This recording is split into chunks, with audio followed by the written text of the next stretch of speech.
get him to say anything. Will he take questions from Ole Miss media? Rebel Grove or not Rebel Grove, whatever their I've never on seen 3 anybody site is. not take questions. Yeah, but I mean, because again, there's the dude up there that moderates where if Kevin's like, hey, man, I don't want to answer any Ole Miss questions. Help me out here. Good.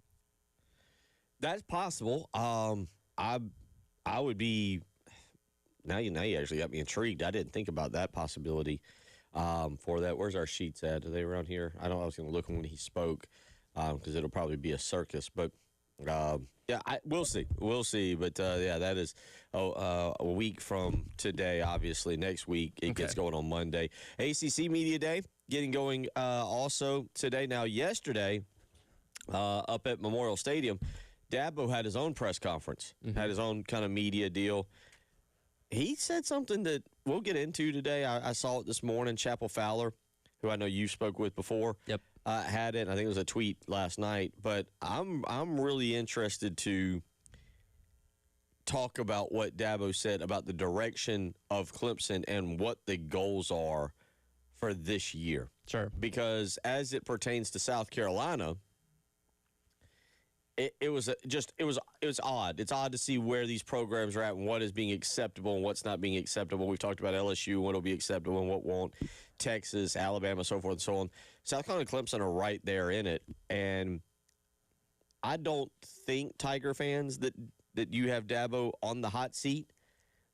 I don't know if Clemson would fire him or if there would be a mutual party. I don't know how that would work, but there's a lot of questions for a team who I will give credit to Clemson unintentionally. Of course, it's ACC. I think has a more daunting schedule than usual. I think, and again, not to say that he's on the hot seat, everybody's going to run him out of town this year if they have another disappointing season, whenever his tenure is done. If it's not him retiring, it's something graceful. It's something ceremonial, even if it is like, oh, man, they're coming off of, a 4-8 and a 5-7, and they're getting their teeth kicked in by teams they used to dominate. Even if it's something like that, you still give him a graceful exit because he took you to heights you had never seen before and kept you there for a while. Again, it's where it's maybe headed now is not great, but you can't forget what he did do, over the course of the 2010s and playing forward, winning national championships and all that. So, yeah, it would be something kind and ceremonial whenever that does come to an end. I don't know. You weren't really – you were around. You were alive. But I don't know how much you were paying attention to the end of the Tennessee Phil Fulmer era. I remember. Okay. I could see – That's Tennessee. That's a different fan base. Clemson, I mean, we'll talk about it because he said something today or yesterday that I thought was really interesting. Speaking of saying something that when it's just time to stop talking. Now, we said at the end of about the beginning of April, maybe second week of April, we were putting Paul Mainieri himself to bed. Yep. We were done with him. We weren't going to talk about him. And we did. We talked about the team. We talked about Monty Lee. We talked about the past and the future, but we really left Paul Mainieri out of it. Well, Paul Mainieri is back in the news. And, Tyler, I just don't know how to interpret or to wrap my mind around what he says yesterday. Yeah. In particular, how long he was going to stay at South Carolina and that he thought it was a rebuild. Like they didn't work together. He did an interview out of out of Baton Rouge or New Orleans? It's like a podcast to go along with a news station down there. Okay. This guy that hosted has on a lot, like Jay Johnson was on yesterday or something like that. So he talks to a lot of, and this is WAFB in Baton Rouge. He has a lot of coaches and players and stuff like that on his podcast. And Mainieri was the guest the other day, and the majority of it they spent talking about LSU, but there were a couple minutes there where they did dive into what happened here, and the answers are probably going to make you upset again. Yeah, I don't know if they'll make you upset. I guess it depends on your mentality so far. Have you had a good morning, a bad morning? If you haven't seen it, if you haven't heard about it, we'll talk about it. But it's just stuff that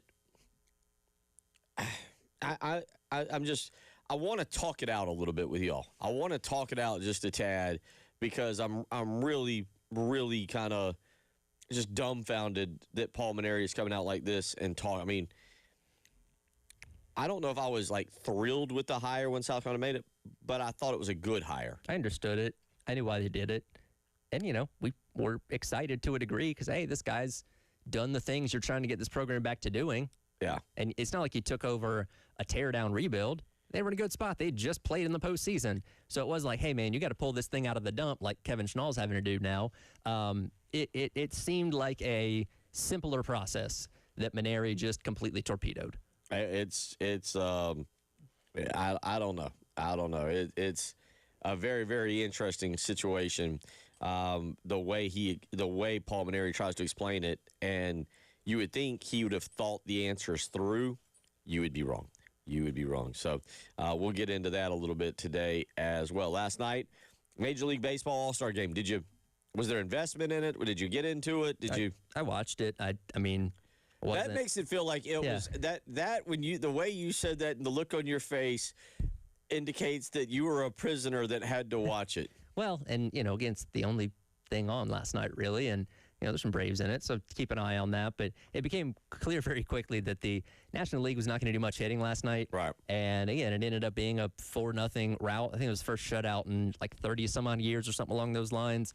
And I mean, the game didn't have too many redeeming qualities. Everything they did around the game, I thought the intro where they signed the Declaration of Independence was cool. They did the Sandlot firework thing, the Stand Up to Cancer thing they do every year, and at the World Series is always very special as well. So all the things they did around the baseball game were fun. The game itself just kind of, this is not going to be remembered as an instant classic that we reference years from now. So did you watch all 9 innings? Yeah, I watched all 9. Okay. Yeah. Wow. Congratulations. I'm not sitting here, not blinking eyes locked on the screen. I'm doing work for the show. I was reading my Phil Steele magazine and, watching pitch after pitch. But, yeah, it's kind of one of those things it's on. I'm paying attention when things are happening, but not a lot of things happened. Well, that's probably what I was going to say is I made it to about the 5th because the AL puts up 3 in the top half of the first. And I was like, I think we're going to – hopefully we have something going here.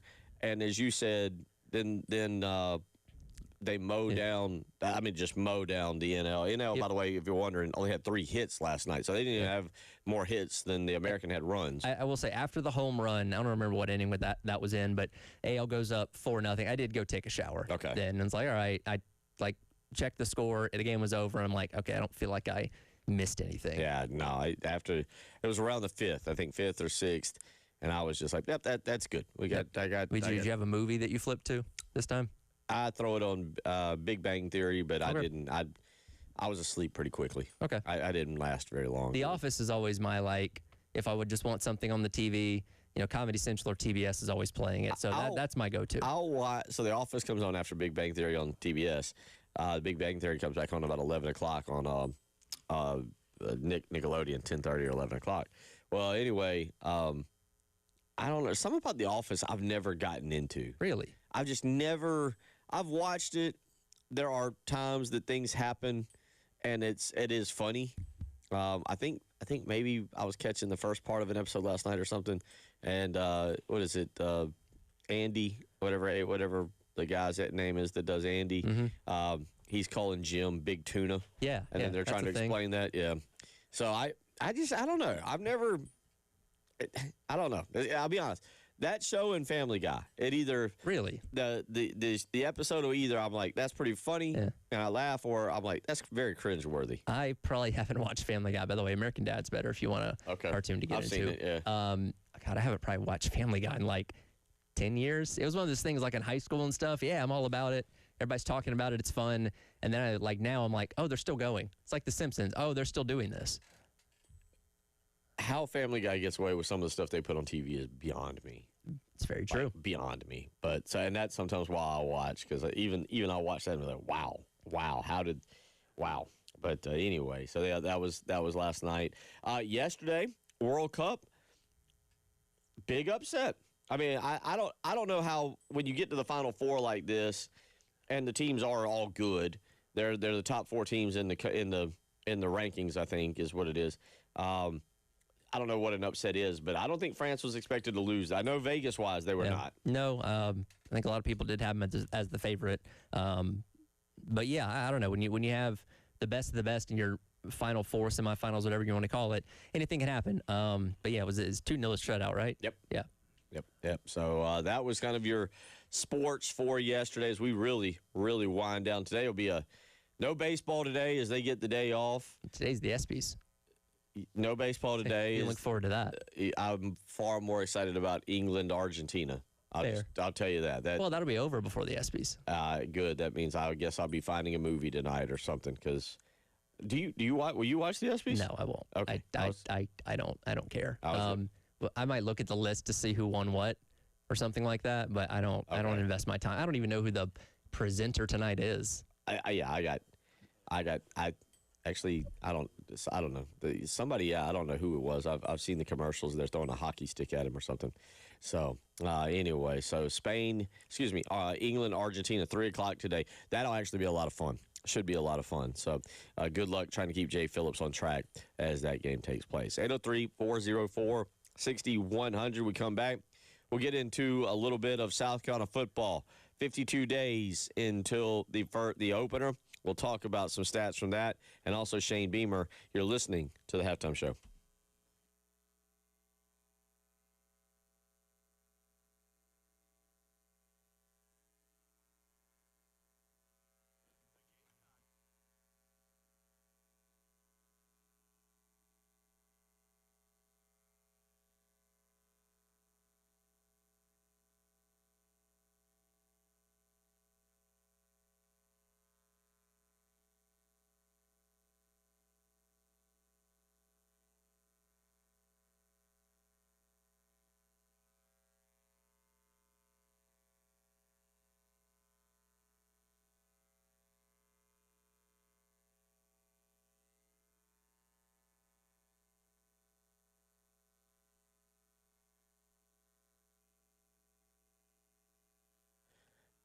Bill Gunner for Old Timey Meat Market, my go-to when I need a great dinner. And I always talk about grilling out, but that doesn't just mean that Old Timey Meat Market's only a grilling out store. Certainly, you can go get a great steak and do it in a cast iron skillet over the stove. You can go get chicken and bake it in the oven. There's a lot of things you can do, but the bottom line is there is nobody who has better food, better meat, and a better selection than Old Timey Meat Market. They got 3 locations to choose from: Lexington, St. Andrews Road in Irmo, or the South Congaree store. You can stop by and you can check out all the great deals. And what makes Old Timey Meat Market stand out to me is the family-friendly environment. They want to know you. They want to have discussions with you, talk about your family, talk about what's going on, and then they want to talk about a great steak or a great piece of chicken or some great seafood. Go by and visit and find out for yourself. Again, Lexington, where also they're the home of the Traeger Grill store, St. Andrews Road in Irmo, or South Congaree. Stop by Old Timey Meat Market today. Tell them Bill Gunner sent you.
It is 12:19 on the dot as we roll along on a Wednesday. Tyler Head has put on our list of things to discuss today the fact that it's 52 days. Yep. 52 days until the start of the season, and Tyler's done his research and says, hey, Shane Beamer in his first 4 seasons was 5-2 at home, now just 3-4 last year. Why does Shane Beamer have such a good home record is your question. So real quick, when you read that, does that surprise you? No. Because legitimately when I was just kind of spitballing, hey, what could be a 52 days question? And I was like, well, I think at one season he went 5-2 at home. So let's see. All 4 of the first 4 seasons. I was like, I don't know why I didn't remember it that way, but I thought there were more losses at home. They're like, no, for 4 straight years, 5-2 at home. Yeah, and I think, let me think.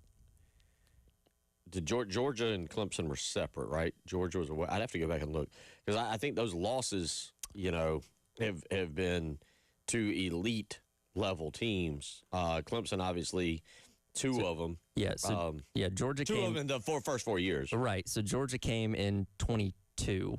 Yeah. And then obviously Clemson comes every other year. Okay. Clemson came in 21. So 21, 23, 25. Yeah. Listen, this is not a Shane. I mean, it is a bit of a Shane Beamer thing, but this is not a Shane Beamer thing. This is a kudos and a credit, number one, to the fan base. This fan base has made Williams-Brice Stadium. I've been just about everywhere in the SEC, and there are places I want to go. I want to go to Happy Valley. I want to go to Autzen Stadium. I want to go to Madison, Wisconsin. I'm sure there's a few other stadiums that I need to get to that would be considered, a loud elite home. I've heard Notre Dame is not like a loud stadium. It's a very hush group of people. But this stadium is up there. When it's rocking, it is as good as any stadium in college football. And not, when I say good, it's as intimidating as any college football stadium in the country. And so kudos to the fans. Also, kudos to the administration. It's taken a little while. Yeah. We're coming up. Can y'all believe it? We're 3 years away from the 20-year birth, or 20-year, but 2008, I believe, is when it was, of Sandstorm. Mm-hmm. Or 2009. Was it 09 or was it 8? 09 against Ole Miss. I know it was against Ole Miss, and it was a Thursday night, and I was there for that. And have a funny story about my buddy who tailgated a little bit too hard and got confused on who we were playing. But with that being said, look, the pregame for South Carolina, I think is as good as any's in the country. I agree. I think, Sandman hits hard when Virginia Tech is good. Same thing. Obviously, any of them hit hard when your team is good. But South Carolina has done a great job, I think, of making Williams-Brice Stadium a very tough place to play. Mm-hmm. The fans then get into it. And look, the teams under Shane Beamer, by and large, have been competitive. And you give them that little bit of home crowd advantage and the towels get going and everything, they've had success that they just simply hadn't had on the road. Yeah, and again, when you look at even the losses that they had, so there'd be 8 losses plus 4, so 12 losses at home over the course of 5 seasons. Again, one of them's to Georgia, where they scored a significant amount of points on you. But 10 losses. 10 losses. 2 the first. No, you're right. Yeah, 12, because there's 4 from last year. Okay, yeah. But you're right. I mean, the majority of those losses have at least been competitive games. Now, yeah, you've blown some games, which isn't great and doesn't feel good. But, it's not like the losses you're having, it's always 63-10 or something along those lines. Like, you're competitive at home and trying your best to take mostly of advantage of what your home, environment is. Yeah, I mean, you should have 2 more. I'm thinking 10. I'm thinking 10 because you shouldn't have blown that Florida game and you shouldn't have blown that Alabama game. Look, to go back, we talked, a while back about how you could fix up Founders Park. Yeah. And making it, because at one time it was the jewel of college baseball, and now it's just been surpassed by other people doing other things. Williams-Brice Stadium, and obviously it's getting kind of an interior facelift, if you will. Sure.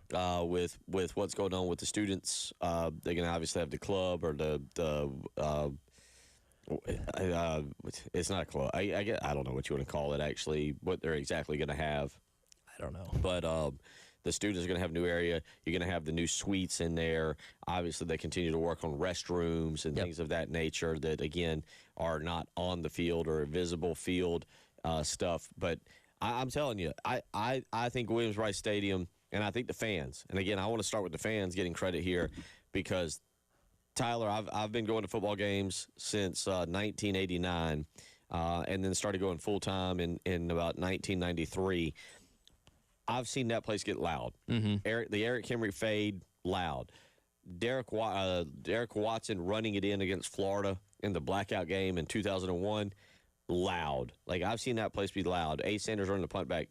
It feels like in recent years when Rocket Sanders ran it in against Missouri, a few other plays here and there, that stadium is louder, more energetic. They're more into it than I've ever seen them before. Yeah, no, it's great. And again, I've been here for now, this will be my 4th season covering this team, and I've seen some of those great moments that you're talking about, like the Rocket Sanders touchdown. And again, no matter who they're playing, the fans always seem to get up for it, no matter how good or bad South Carolina's doing. So yeah, for the most part, you're taking advantage of what your home environment is, which is good. And again, this year, in terms of how tough your schedule is going to be, taking advantage of those games at home is going to be key to making the season what you want. So Tyler asked the question, the 5 most likely home wins this year. And Tyler, I'll just start with this. As I did kind of my 8-4 and talked about 8-4 on Monday, when I look at South Carolina, when they play a home game now under Shane Beamer or whatever, I give them a chance to win. Sure. That's kind of, I'll be honest, if the Tennessee game was in Knoxville, I would be like, yeah, put that one in the Vols' favor. But this game is in Columbia, and that's also part of why I wonder about the Florida game. You got to go to the Swamp, but the Tennessee game will be here in Columbia. When you can get a night game, they got a lot of those kind of flex games where it could be 3:30, could be 8 o'clock. But when you get Tennessee here, that's huge to me. But if I start breaking down the schedule, obviously we won the games 1 and 2. We're assuming South Carolina can win games 1 and 2 without much of a problem. Both are at home games. The second one, Towson's at night. Kent State, then Towson. Then you get Mississippi State. And that's going to be a late afternoon kickoff. And I like that time. But this is another reason why I give an advantage to South Carolina. Because this game's in Columbia. The Towels will be going. It'll be the first true big game. South Carolina should be 2-0. If they win the first 2 convincingly, like 50-0 or something, it wouldn't surprise me to see them ranked going into the game. So that's why I've got Mississippi State on that list to give them 3. Kentucky, again, should be 4. Now it gets dicey. Tennessee. Now South Carolina's coming off of bye. Tennessee's coming off of playing Alabama. Kind of like that one. Then you go to the last 2, A&M and Georgia. Yeah, I don't know about those.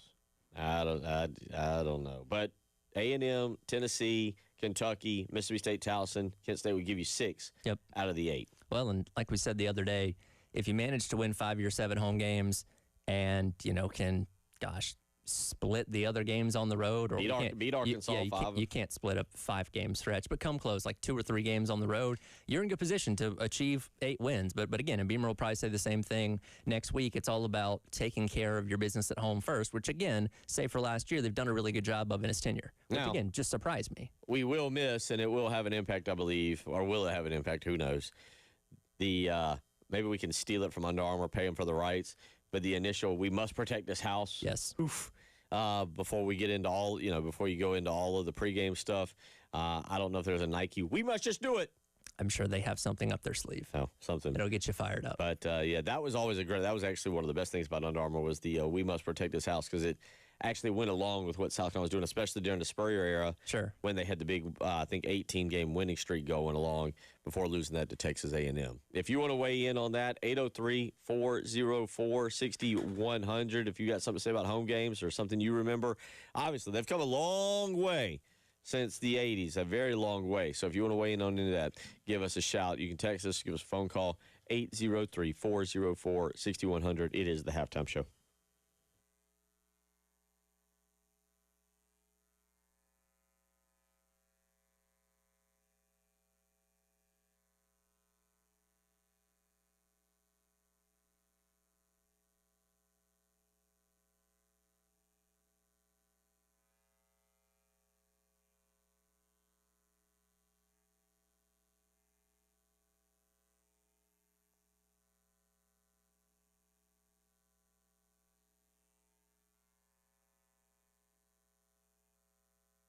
Bill Gunner from Mid-State Roofing. You know the company that's been the leader in the roofing and waterproofing industry for over 30 years. That's right, 30 years, leading our way of staying high and dry, keeping your operation running.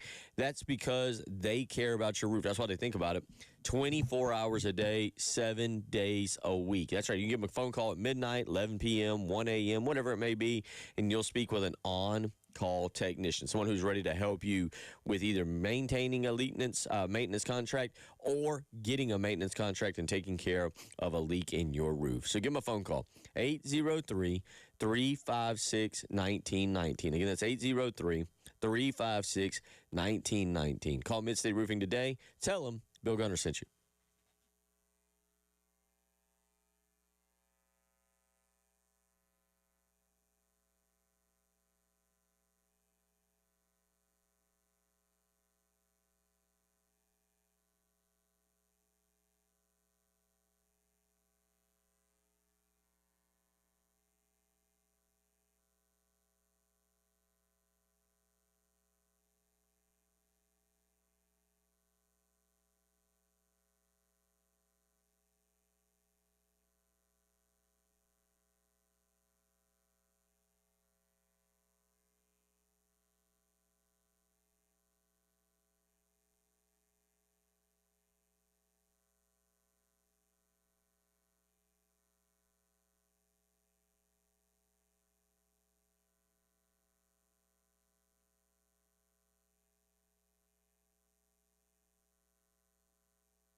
It is 12:34. Again, on the dot. Hey, how about that? 12, doing that right in both segments. Talking a little football to get going. We're going to talk some baseball here in just a second on Paul Mainieri, who, again, well, we put him to bed. We weren't going to talk about him, but then he talked. And what he had to say was just mind-blowing. But finishing up the conversation on South Carolina football, y'all's thoughts on the stadium and the environment, and if there's anything you would do to enhance it. I know a lot of you are the focus, I think, y'all correct me if I'm wrong, has moved from inside the stadium to outside to obviously what they're going to try and do with that property, although that doesn't really impact game day operations. It could, depending on what you put down there, but that doesn't impact. I think a lot more people want to see bridges built across, what is it, George Rogers Boulevard. It's right, I don't really know the road that runs right there in between the fairgrounds and Williams-Brice Stadium. I think it's George. I think it's still called George Rogers. I think that's right. I know it follows what, Assembly all the way down. Is that right? Is that what it's called, Dave? Yep. Dave's telling me George Rogers Boulevard. So, yeah. Anyway, maybe building crosswalks for people to be able to get over to and from the fairgrounds in there. I think that's what a lot more people. I'll just say this because I don't know if I've ever said it. I would love to see them block off from George Rogers and Bluff, the police, whatever, block it off. You can't drive any cars there, all the way up to about the ETV building, and have that section. There's an out gate for the fairgrounds right around that area. And so you could keep that open if you want and have the rest of the street open. But I would like to see them block it off. So once you come past, essentially, once you get to the beginning of the ETV building, basically it's car free. And you could walk in the middle of the road. And then if you wanted to, you could have some street vendors out there. You could have some street vendors, and you could kind of make it. I always say a carnival, but you get the point, like a festival type atmosphere. Maybe put some food trucks out there, have a few other things so that people wandering around the stadium. Obviously, again, with what was it, the 1110 project, whatever we're calling it, the discussion was something to the effect of, would you put bars down there, make it like a battery type situation in Atlanta? You could, but I think you could do something with just simple food trucks and everything. Sure. In that area I'm talking about blocking off. Yeah, you can liven it up to some degree, a lot or a little, and something simple like food trucks and just being able to have that right outside the stadium. I think it'd be cool and something a lot of people would enjoy. The feasibility of bars and restaurants and all that kind of stuff is kind of a long-term process, but like you said, if you block off an area and bring in some, 5-6 food trucks or whatever like that, it seems like something that's pretty simple to do and could, again, enhance that game day experience. Let's go to the phone lines. Billy wants to weigh in on the stadium. Billy, how you doing? What's on your mind? Hey, Bill. Man, you hit the nail on the head. I've been saying it for years. I think Ray Tanner got mad at me on Twitter for tweeting about it and have made this suggestion anytime there's this discussion. But, the bottom line is we can fix a lot of things inside the stadium, which are great, like bathrooms, concessions, stands, ribbon board, sound system, you name it. And that's awesome. And when you're in there and you're enjoying the game, it's a blast. There's no denying it. It's hard to beat the environment inside Williams-Brice. The biggest, I think, focus needs to be how do you get more people to be there and to stay there throughout the entire game. To do that, you got to make it easy to get in and out. That's really the main issue. We have a unique opportunity being an off-campus site that we could build land bridges or crosswalks that would cut across the major thoroughfares that would allow traffic to continue to flow and foot traffic to continue to flow both before the game and after the game. Not only would it be a lot safer than you see sometimes with people flowing out of there, because once the people start walking across, the cars that are trying to even leave early and get out of there, it's a log jam. And then it's, if it's a night game and you've got someone driving an hour and a half or 2.5 or 3 hours away, it's just become such an incredible hassle. It seems to me the investment would be so worth it. Whether that's tunnels, I know they've done feasibility studies of tunnels underneath like Bluff, Shop, George Rogers, crosswalks, whatever that might be. I think those changes could probably be the next big thing the school could do. And I love the idea of, like, food trucks, bars outside that are, lined up in areas where patrons are walking in or walking out, have people moving around, have it lively. All that's great. But the biggest thing to do, especially in today's day and age with TV and so many night games, because I'll be the first one to admit it, man, I'm diehard. I love it. I pull for the Gamecocks. I would love to be there, but I've got 3 kids. I've got my youngest. It's very hard to make a night game and get all the way through because, it's a 2.5-hour ordeal to get out of there. So that's my thoughts. Appreciate you talking about it. Appreciate you guys. Yeah, appreciate the phone call. They've done a great. I mean, the stadium. In terms of again being a home field advantage, it's up there. Sure. Now you got to win a little bit more. We're talking about you got to win a little bit more to continue to hold that. But obviously, when they were winning under Spurrier way back when they were winning, you had opposing players talking about how tough it was to come in, sure, and how loud it would get and sandstorm and so forth and so on, and so. Now you look at it, and again, I think they've upgraded the stadium. It's a nicer stadium. I think that they've done a lot of things inside the stadium to make it look a lot better. And so there's no doubt Williams-Brice Stadium is a home field advantage. It is a true, I don't know where. What does it rank on, out of curiosity? Because I don't know. Not that it mattered. Isn't it like 18th, though, on the EA Sports? Yeah, it was somewhere around 15th, I think, which is this is the beginning of the 3rd game they put out. That's about par for the course. Yeah. It's kind of floated around that mid-teens for the most part. I mean, I'll be honest, I've been ACC, I've been to Clemson, I've been to North Carolina, I've been to Georgia Tech. I think that's it. NC State, been there. And then I've been everywhere in the SEC except Missouri and Oklahoma. So with all that in mind, I would put when South Carolina's rocking up there probably about 3rd or 4th. There is no doubt in my mind Ben Hill Griffin Ben Hill Griffin is number 2 when it's rocking. Yes. That place, I've been there when they're good and when they get it going, and the way it's built, it's into the ground. If you've never been, it's a really unique stadium. It is a great place. But the number 1 place without a doubt is Death Valley, is LSU. It's funny because those lists come out every offseason, and nobody ever really argues that. I think it's kind of unanimously accepted. Like, yeah, LSU is the toughest place to play. Now, again, second and wherever often get debated, but that's kind of recognized as the standard for what a home environment can be. Now, again, it's not always perfect. When they were struggling last year with Kelly, they were checked out. But, yeah, when you have that fan base caring and you give them a good product, they're as impossible as anybody to beat. The one I want to go back and see, I went to the South Carolina Texas A&M game when South Carolina got just blown out of the ballpark, 38-3, and that's the famous Will Muschamp on 4th and 4 kicking a to not get shut out. Yeah, to not get shut out. That felt great. Yeah, we were all thrilled. But I want to go there when they play a big game because I've heard when it's a big game and the crowd's into it, it's as intense as anybody else. Yeah, if you got, I think they're playing an A&M this year. If you got Texas and Texas A&M in College Station on a Saturday night, I think it could rival just about any atmosphere. Yeah. So there's a little stadium discussion. I tell you what, we didn't get to it. Let's hit the break, come back.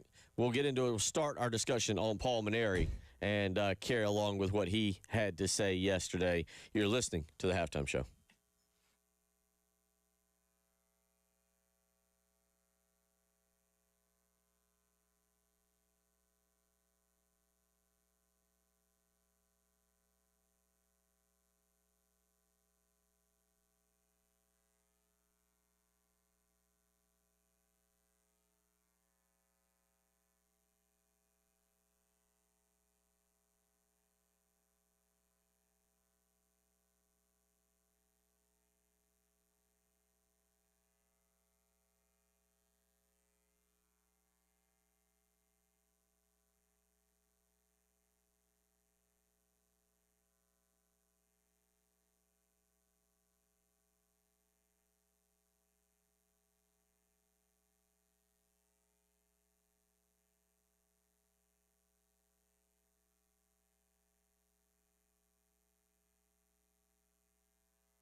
Yeah, we thought we put him to bed. We thought we shipped him off. He's back. He's like a gremlin. Paul Mainieri. Just, you think you're rid of him? No. He gets wet, eats after midnight. No, there's a bunch of them. But let's start with this. I don't dislike Paul Mainieri. I'm not. I think there were some people who legitimately dislike him, and Right. his tenure here was interesting. I saw somebody put on Twitter the other day something like a program, not just South Carolina, but a program needs a 30 for 30 done on them. I'd like to see a 30 for 30 done on the Paul Mainieri because I thought about this. I was trying to last night track down and see if I could find a player from the Paul Mainieri era that's either not playing in the minors or might be willing to open up about it. Sure. And I kind of want to know where it went south with the team. Did players instantly go like at the first meeting? Yeah. Or like, oh, this isn't good. Was it in the fall? Was it in the spring? Was it when they started losing a lot 2 years ago? Like, where was it when the disconnect between players and coach really started to set in is the first question I have. Yeah, I'd love to know. I think we could see some instances where it appeared that way. But, yeah, where was that straw that broke the camel's back where a lot of the players said, you know what, forget this. This guy isn't my guy. I'm trying to get through the motions and get to the end of this. Yeah, I think that's number one for me.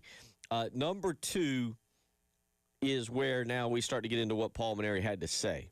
And I just,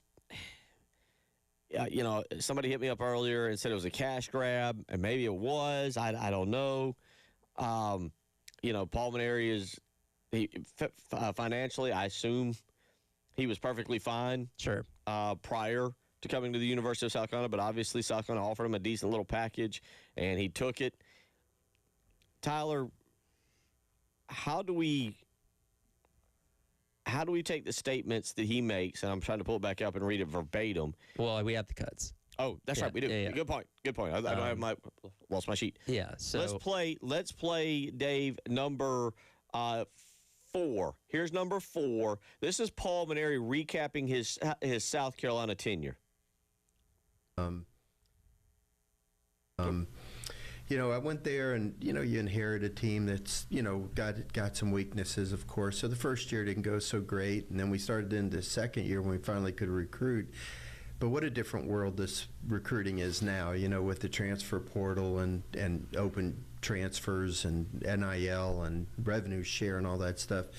And we got off to a little bit of a slow start. I think we were like 12-11 or something. And, I had a meeting with the athletic director, and we just kind of agreed that it was time for me to head back to Baton Rouge, where I could go home, and maybe they try somebody else, because it was gonna take time there, and I really didn't have the time, at my age, and I always felt the job there was going to be a temporary assignment, but I thought it could put in 2, 3, maybe 4 years and get the program going, but.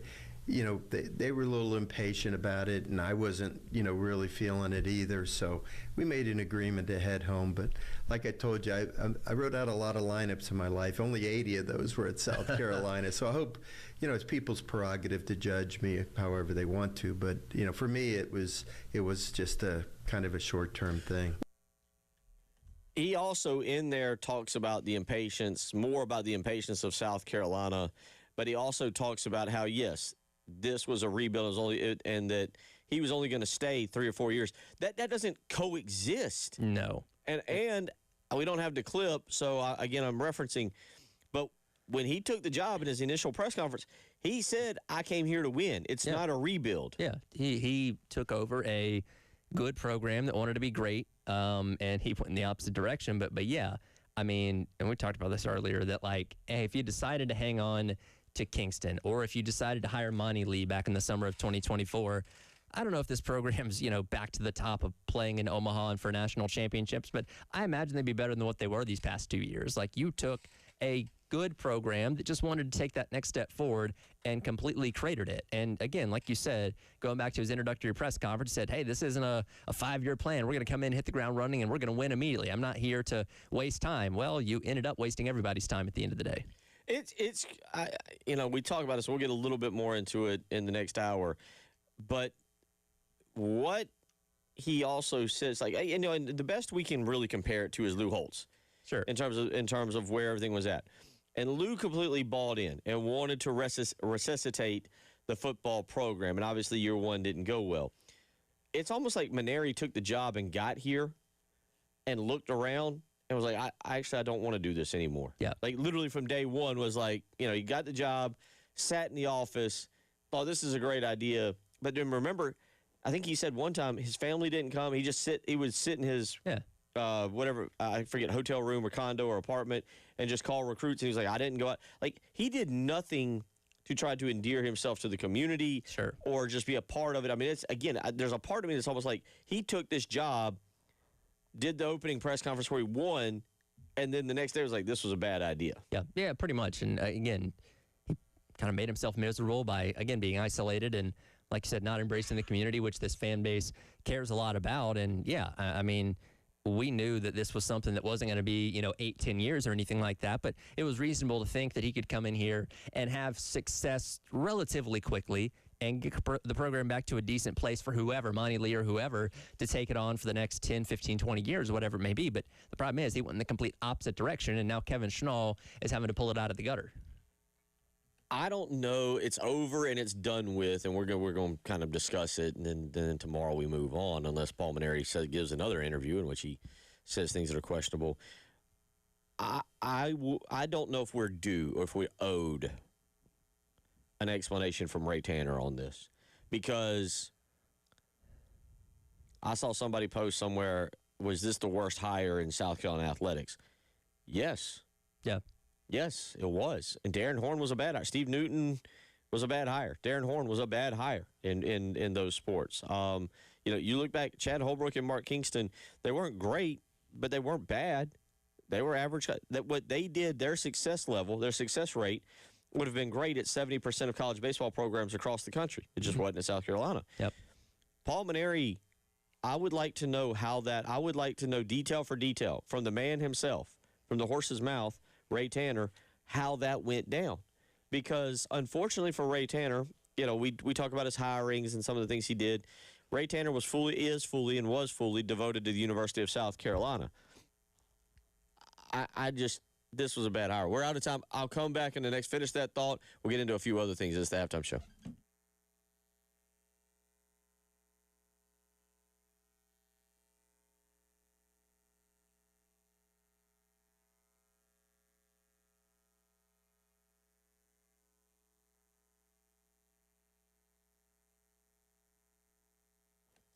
Bill Gunner for Mid-State Roofing. You know the company I'm talking about, the one that's been there for over 30 years, being the leader in the roofing and waterproofing industry, making sure that your needs are met, but most importantly, that your needs are met 24 hours a day, 7 days a week, ready to help you, ready to make sure that if a leak occurs at 1 a.m. or 2 a.m. or 3 a.m., hours that all companies, except Mid-State Roofing, don't work, that they're there to make sure they get that fixed and that bad things don't happen. So get up and call them today. Go ahead and call them now. We're on a break. You can do it in the next few minutes. 803-356-1919. Insure your home with maintenance contract for your roof with Mid-State Roofing. 803-356-1919. That's how you can get in touch with them. Again, they roof the entire state of South Carolina. So wherever you're listening, Mid-State Roofing is ready to help you. 803-356-1919.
2 o'clock hour here on the halftime show. If you want to weigh in on anything, 803-404-6100. You can send in a text message, and we will gladly get to that for you. We've been talking a little bit about South Carolina football and really Williams-Brice Stadium, home field advantage. Gamecocks, as you said, 5-2. What did you say, the first 4 years? First 4 years, yep, and 3 and 4 last year. 3 and 4 last year. Yeah, last year's just that's one you hope. Look, I'm not saying the 5 and 7 year was good, but what I am saying is you hope that last year is a true anomaly and that they get things right and get things right very quickly this year. Yeah. You got a chance. You got 8 quarters to get it done. I'll be interested. I will say I know the atmosphere is going to be good.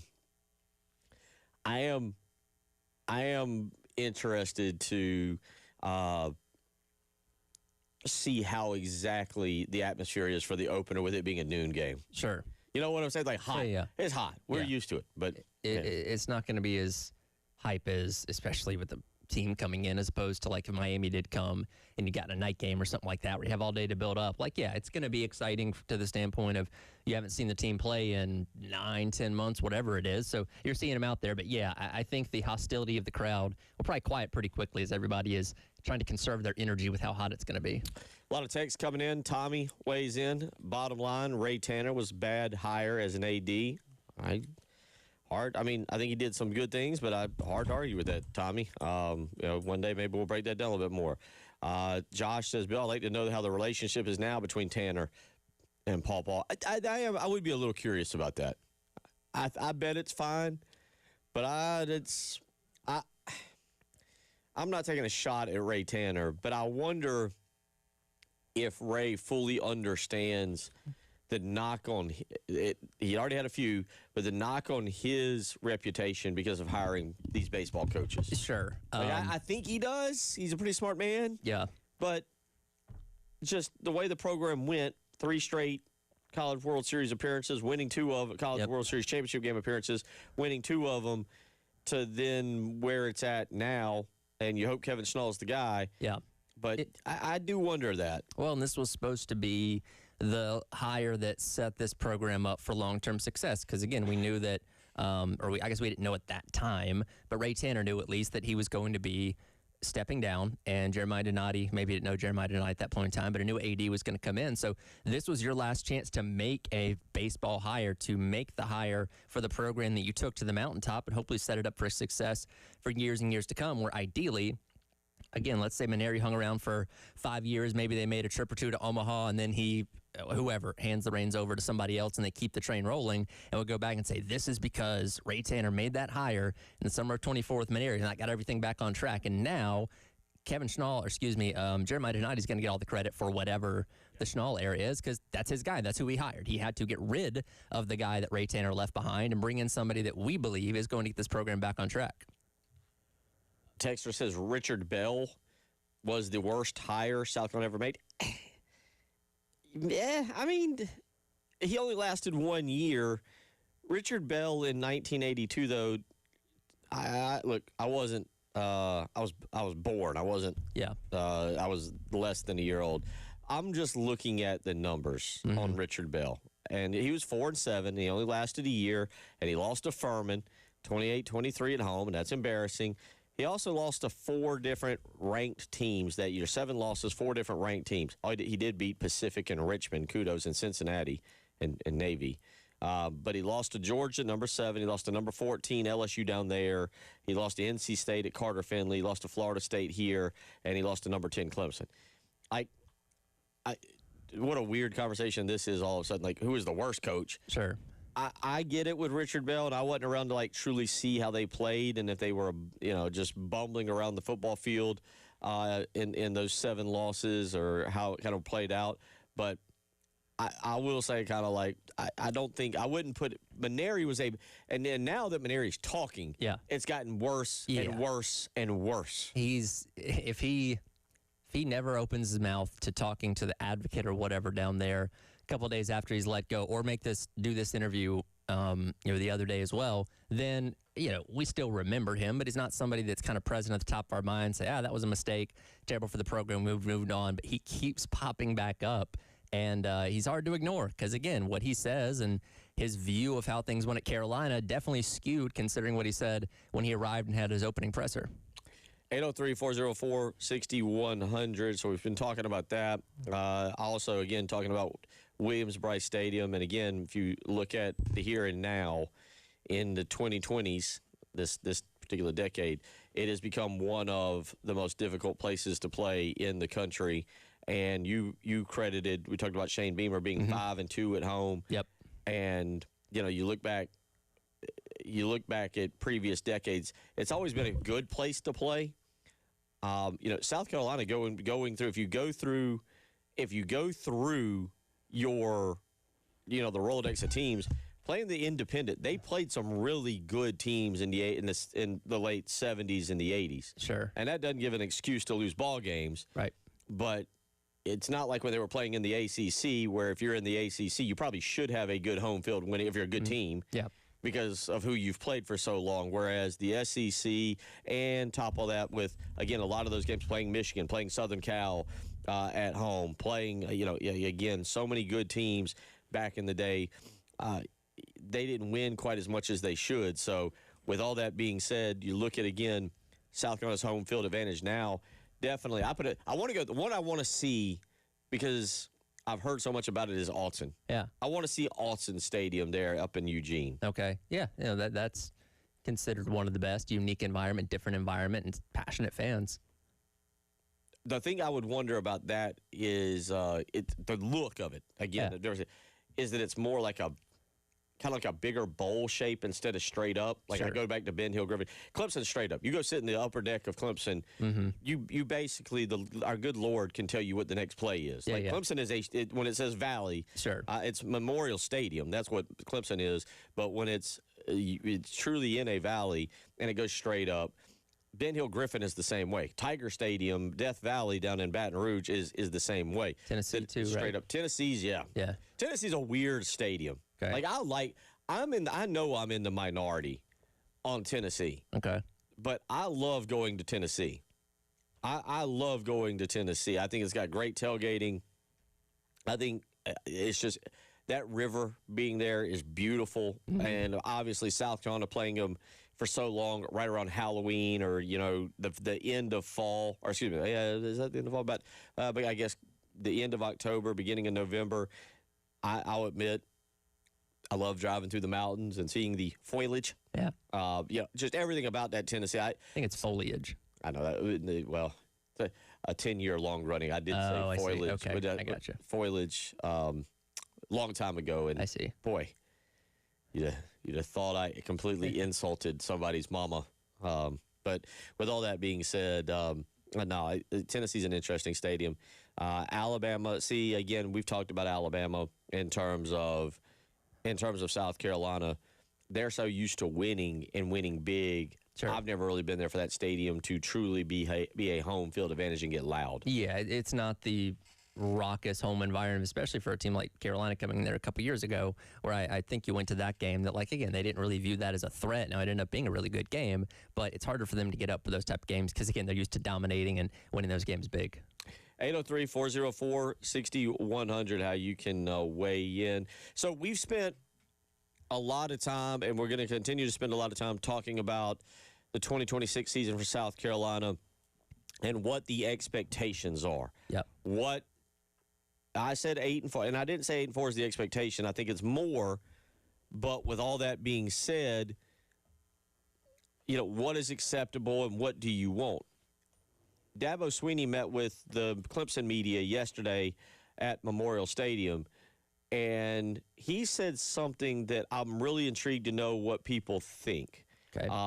We'll get into that a little bit because Clemson has had so much success the previous decade. Is what Dabo said, I'm going to ask you, does it make you feel better about the program? Does it make you feel worse? Does it upset you if you're a Clemson fan? How would you feel if Shane Beamer, who's coming off a 4-8 season, said the same thing? Yeah. We'll get into that when we come back. You're listening to the Halftime Show.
ACC Media Day underway, by the way. We'll have to see if we can dig into some of this. Jim Phillips, ACC Commissioner Jim Phillips, talking a little while ago, and he makes an interesting comment. I haven't done the studying, so I'm not going to argue with him. He says the league, ACC, will play the country's strongest non-conference schedule in 2026, and that's not by accident. Every ACC team will play at least 10 games against Power 4 opponents. Championship teams should play championship schedules. I agree. I totally agree with him. Yeah. I don't know if he's just saying that or if there's some kind of factual proof to back that up. I know, like the SEC, the ACC has the rule that Yeah. now that you're playing non-conference games, you must schedule one other non-conference, which, again, for Clemson, satisfied by playing South Carolina. But, yeah, I haven't looked at everybody's schedule, but I know, like, North Carolina and TCU, that's a week 0 game. You have your usuals, Georgia, Georgia Tech, Florida State, and all that kind of stuff. But I don't know. If that's true, great. We need more of that. Unfortunately, college football's going the other direction. Yesterday, Dabo met with the Clemson media. Again, I think he did that at Memorial Stadium. I watched some of it last night. Very sincere, passionate words about former Clemson AD Terry Don Phillips. I thought it was actually pretty moving because you can tell, if you didn't see it, you can tell what Terry Don meant to Dabo. Dabo going as far as to say if it was not for Terry Don Phillips, he wouldn't have been there. Sure. So he said some really good things yesterday on that. Now, what he said that caught my attention. He was asked about his main goals for 2026, coming off of the 7-6 year. And he said, just win more games. It's that simple. We need to get the arrow pointed back up. We may not get to the top of the mountain this year, but we need to get back going in that direction. And I found that really interesting. And if you think that, that's fine. I'm not saying Dabo's wrong. As a matter of fact, I think Dabo's right. Yeah. He's basically telling Clemson fans, don't expect a championship. Sure. We're not good enough. Yeah. I'm not, like, that's how it came across to me. Now, Sure. it might come across different to you. It might come across differently to a Clemson fan. But I thought it was interesting given what Clemson fans have come to have and now what they expect. We talk, you and I, obviously, South Carolina Station. We talk a lot about Clemson's or about South Carolina. We don't talk much about Clemson. But Shane Beamer's coming off a 4-8 year. Yeah. Now, he made the comment about we're going to watch the playoffs. If Shane Beamer said, hey, our goal is just to get the arrow pointed back in the right way, win more games than lose, how do you think we would be dealing with a fan base right now? I think that's a reasonable expectation to set. I don't think, because I think most people look at that as saying, oh, well, you're just trying to get to 6-6 and play a bowl game, which, as we know, for a lot of people isn't good enough. But I think it would largely be met well. There would be detractors, as there always is, but I wouldn't have had a problem if Beamer did say that, because, again, it makes a lot of sense with what Dabo means. I would have a problem if he said it, or how you word it. Yeah. Because the fan base, look, any fan base in this day and age, now with the 1 year, basically this is your team for 1 year, and then we'll figure it out next year. Right. I don't think that would work well. Now, Clemson, on the other hand, I was surprised he said that, just because, again, it comes across as like, hey, if we go 8-4, y'all need to be happy. Sure. I mean, Dabo's mocked the Clemson fan base a good bit over time, basically telling them, hey, if you don't like what I'm doing, I'll leave. I don't need you. Yeah. You need me. Right. And this is another one where it just when we're talking about two programs in the state who are trying to bounce back, trying to get back, Clemson trying to get back to championship levels, South Carolina just trying to get back to a winning record. Yep. And for Dabo to tell his fan base, like, yeah, we're going to just try and get it pointed in the right direction. We're just going to try and win more games and move forward. Well, I think that sets you up from being disappointed if he came out there and said, we expect to win championships and be in the playoff and all that kind of stuff, and then that doesn't happen, as opposed to, let's say they win 8-4. They play in a decent bowl game. They're like, okay, he kind of did exactly what he said he was going to do. Now, the next year, you're going to change your expectations, saying, okay, we got pointed back in the right direction, and let's go further. But for the time being, it's like, okay, well, he held up what he said he was going to do. I just wonder if the fans take it that way. I mean, Clemson fans always talk about South Carolina fans accepting mediocrity, and that probably is true. But it feels like with Dabo saying that, it's just like, hey, we're okay being mediocre this year. We're okay with 8 wins, getting out of this thing with a winning record, playing in a bowl game. And I've never seen Dabo. I feel like I've never heard Dabo be like that. And I feel like I've never, especially my Clemson friends, have never exactly been like that. So I can't help but wonder, like, how Clemson fans take that. Because you can look, it's Clemson. You go into the season thinking, we're going to win the ACC, we're going to be in the college football playoff, maybe we make a run. Yep. Maybe they're not thinking that way right now. Maybe it is just a year where Clemson's like, hey, we're just happy to be playing in the ACC, and we're just going to try and get to 8 wins, and we'll call it a day from there. Yeah, and I think when you look at Clemson's roster, again, losing more draft picks than they had wins a season ago, as we've talked about a lot, they lost a lot of talent, and you're coming into this year with an extremely inexperienced quarterback in Christopher Vizina. So setting those expectations really high is difficult if you don't know you have the horses to do it, right? And again, Dabo's not going to throw anybody under the bus or anything like that, but I feel like he could look at his roster and be like, all right, I can probably get like 7 or 8 wins out of this team, but anything past that might be asking too much. I think I've been told back in the day, Steve Spurrier wouldn't really say it publicly, but when he first took over the job, he kind of made it clear to his guys, and he actually later talked about it in an interview, but he basically said he didn't want to put too much pressure on his guys. And if that's what Dabo was doing, again, it's a brilliant move. And, of course, he would, get that from Spurrier, and him and Spurrier are buddies, so that would make sense.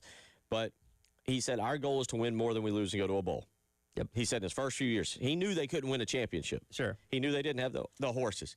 So he would just tell his players, let's win more than we lose, and let's go to a bowl. And then, obviously, as the team grows and your talent grows, the expectations grow. Right. And in later years, he was talking about winning the SEC East and so forth and so on. But I found that really, really interesting yesterday with him, because if Shane Beamer has said something like, we're just trying to get the arrow pointed up. Mm-hmm. We're just trying to turn this baby around. 6-6, 7-5. It feels like South Carolina fans right now would be like, go ahead and let Kendall Briles take over. You're trying to set a reasonable expectation. And again, some of that goes in to what you think you know about your team, but also, hey, if you exceed those expectations, that's great. And saying, hey, wow, it was even better than what we thought. But yeah, you have to temper your expectations with certain teams, especially, like I said, against Clemson, that lost as many things as they did a year ago, that just structure-wise isn't going to be as experienced as they were, and that leads to more struggles. Yeah, and I don't know how, again, Clemson fans view the ACC. Miami appears to be the big bad bully on the block now. Miami is the team that Clemson was, and there's no real sign that Miami is going to slow down. It looks like they're set to run rampant. It is funny, though, we say that. And how many ACC championship games has Miami played in? 0. Yeah. No. But maybe this is the year. They did come out earlier today. Did you see this? The new tiebreakers. Yep. The new tiebreaker. Yeah. I've never seen a conference struggle to figure this one out quite as much as the ACC. Divisions coming back may not be that far-fetched. Would you be for that? Would you be for, or some kind of? I still, by the way, am of the opinion we're going to at some point end up with 20-team conferences. Would you want pods? I've heard that concept get thrown out there.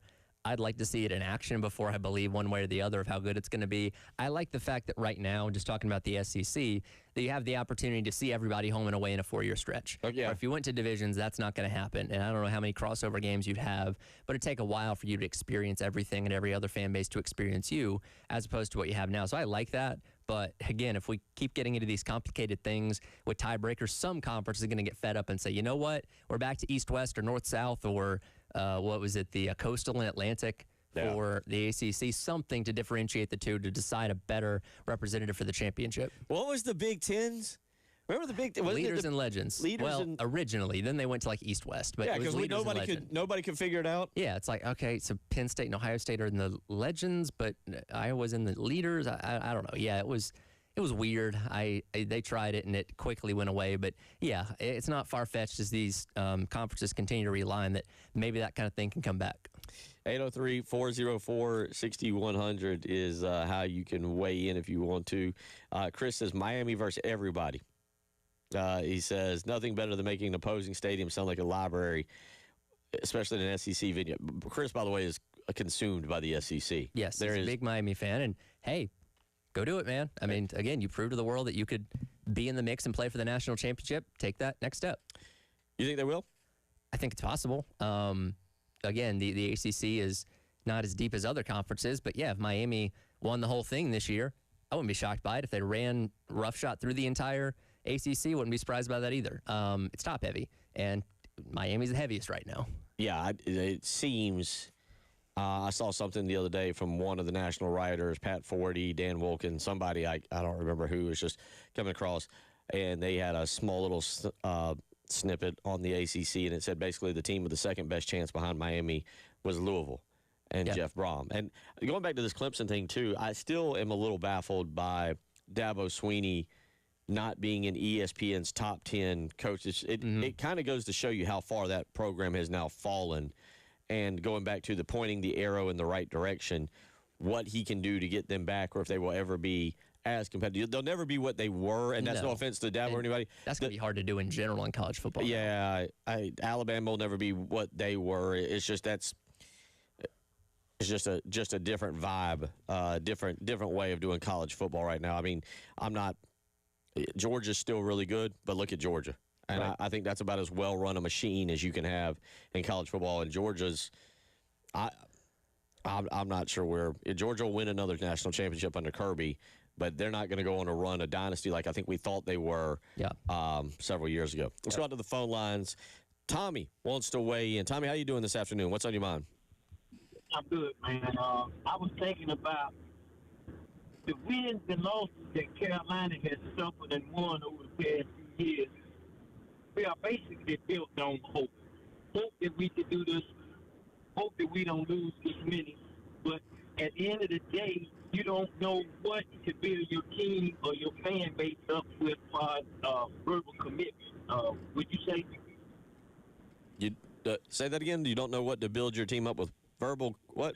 Verbal commitment as to what you think they will be as opposed to what they are going to be. I mean, let's South Carolina's history is littered with what in the blank was that, right? Yeah. Like you beat number 1 Alabama, you go and you get up big on whatever was it? I forget how much they got up on Kentucky the next week and lost. You know, you get your doors blown off. Can't score an offensive touchdown against Florida, and you rally a week later and you blow the doors off of Tennessee, and then you beat Clemson. South Carolina's football history is basically one big WTF. My point exactly. Thanks for listening to me, and I'm listening to you. Yeah, thank you so much. Yeah, I saw. Anyway, but that to me, Tyler, that you get into it. I guess I'm focusing on the here and now with South Carolina and Clemson, who all of college. I mean, look, we're in a brand new world. This ain't the 80s. It ain't the 90s. It ain't the 2000s anymore. Indiana is your sitting national champion. The team with the most losses in all of college football. The team with the most losses just won the national championship. Yep. And they don't have I don't know if they have what I would call a stud coming back, but you already look at them and you're like, they're probably going to be back in the playoff. It's a good team. So the world of college football, a lot different now than it was over the last 30 years, and it becomes a complete evolution. 803-404-6100 has how you can weigh in if you want to keep sending those text messages in. Coming back, we will get into a few other topics, including SEC quarterbacks. There's a ranking from Pete Nakos. We'll get into that. You're listening to The Halftime Show.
I'm not gonna lie. I don't do NFL mock drafts this early. Like I don't. A couple years ago, R.J. Roderick. R.J. Roderick was a top first-round pick. Right. I don't even know where. We don't even know if he ever finished his actual career. Jalen Kilgore did get drafted last year, but last year he was a first-round pick. Nobody talked about Brandon Cisse. Sure. I just kind of glanced real quick at top returning players on The Athletic, and they actually have an article that I fell on it. We're going to come back to this. But Indiana, I didn't realize Charlie Becker was rated this highly. Charlie Becker is considered, according to The Athletic, the third best draftable wide receiver in this year's class. As you would expect, Jeremiah Smith, number 1, and number 2 is Cam Coleman. Okay. And Charlie Becker at Indiana is number 3. Number 4 on the list is a guy that I didn't know, again, was this high, and that is Nick Marsh. I knew both of them were good. Sure. I don't think I would have had him in the top 5, my top 5 draftable wide receivers. And just for the record, number 5 is Bryant Westco, Jr. at Clemson. I don't quite understand. It says best trait, gliding speed. Gliding speed. Not just great speed, good speed, fast, gliding speed. So, but yeah, that I'm going to come back to this list because there's a name on here, preseason top 25 senior wide receivers, and there's a name on here that I'm going to ask you about. So we'll get to this. Okay. But let's go back to SEC quarterbacks, Tyler. And Pete Nakos has an article projecting every SEC starting quarterback ahead of the 2026 season. Now, there are some teams who have a really interesting situation with quarterback. Let's start with Alabama here. Mm-hmm. Ryan Grubb's now the offensive coordinator. Kalen DeBoer has been kind of considered a quarterback whisperer. I'm really, really interested to see what happens with Alabama because of the fact South Carolina gets them in week 4. It's there, but it feels like if they're still trying to figure out their quarterback situation, that door becomes even more wide open to South Carolina going in and pulling the upset. And reading Nakos' article yesterday, and again, this isn't 100%, but he just puts what the projected winner of that battle is going to be for every single school. And it really stood out to me. South Carolina doesn't have to play a ton of experienced quarterbacks going into this year. Now, yes, as the season goes along, like Chris Vizina at Clemson, he'll have 11 or have 12 starts. He started one last year. Sticks with it. If he stays the start of the entire year, he'll have a full season of games under his belt.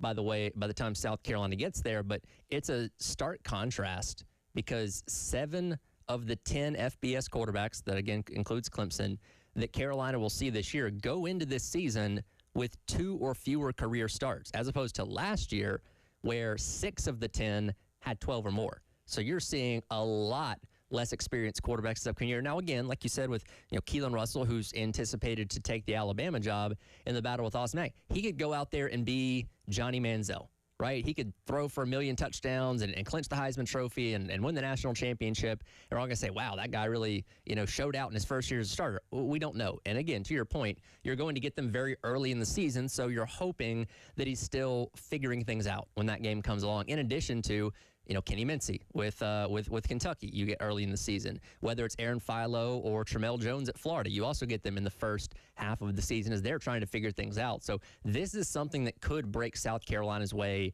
really well this year because you're playing a lot of inexperienced quarterbacks.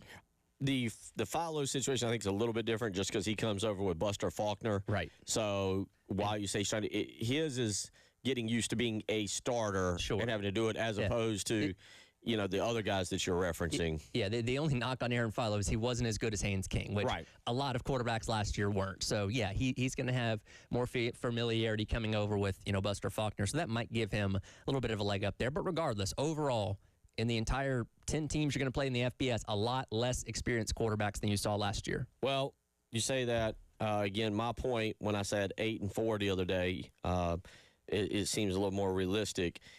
You got the 4 playoff teams. Yes. Bama, A&M, Oklahoma, Georgia. Bama's the only one who doesn't return their quarterback. Marcel Reed for A&M, John Mateer for Oklahoma, and obviously Gunnar Stockton for Georgia. Now, let's jump back to the very first game of the SEC because the quarterback South Carolina's going to face, I think, is terrifying. Yes, Kamario Taylor? Yes. Yep. This is a dual-threat kid. He's going into his third year in Jeff Lebby's system.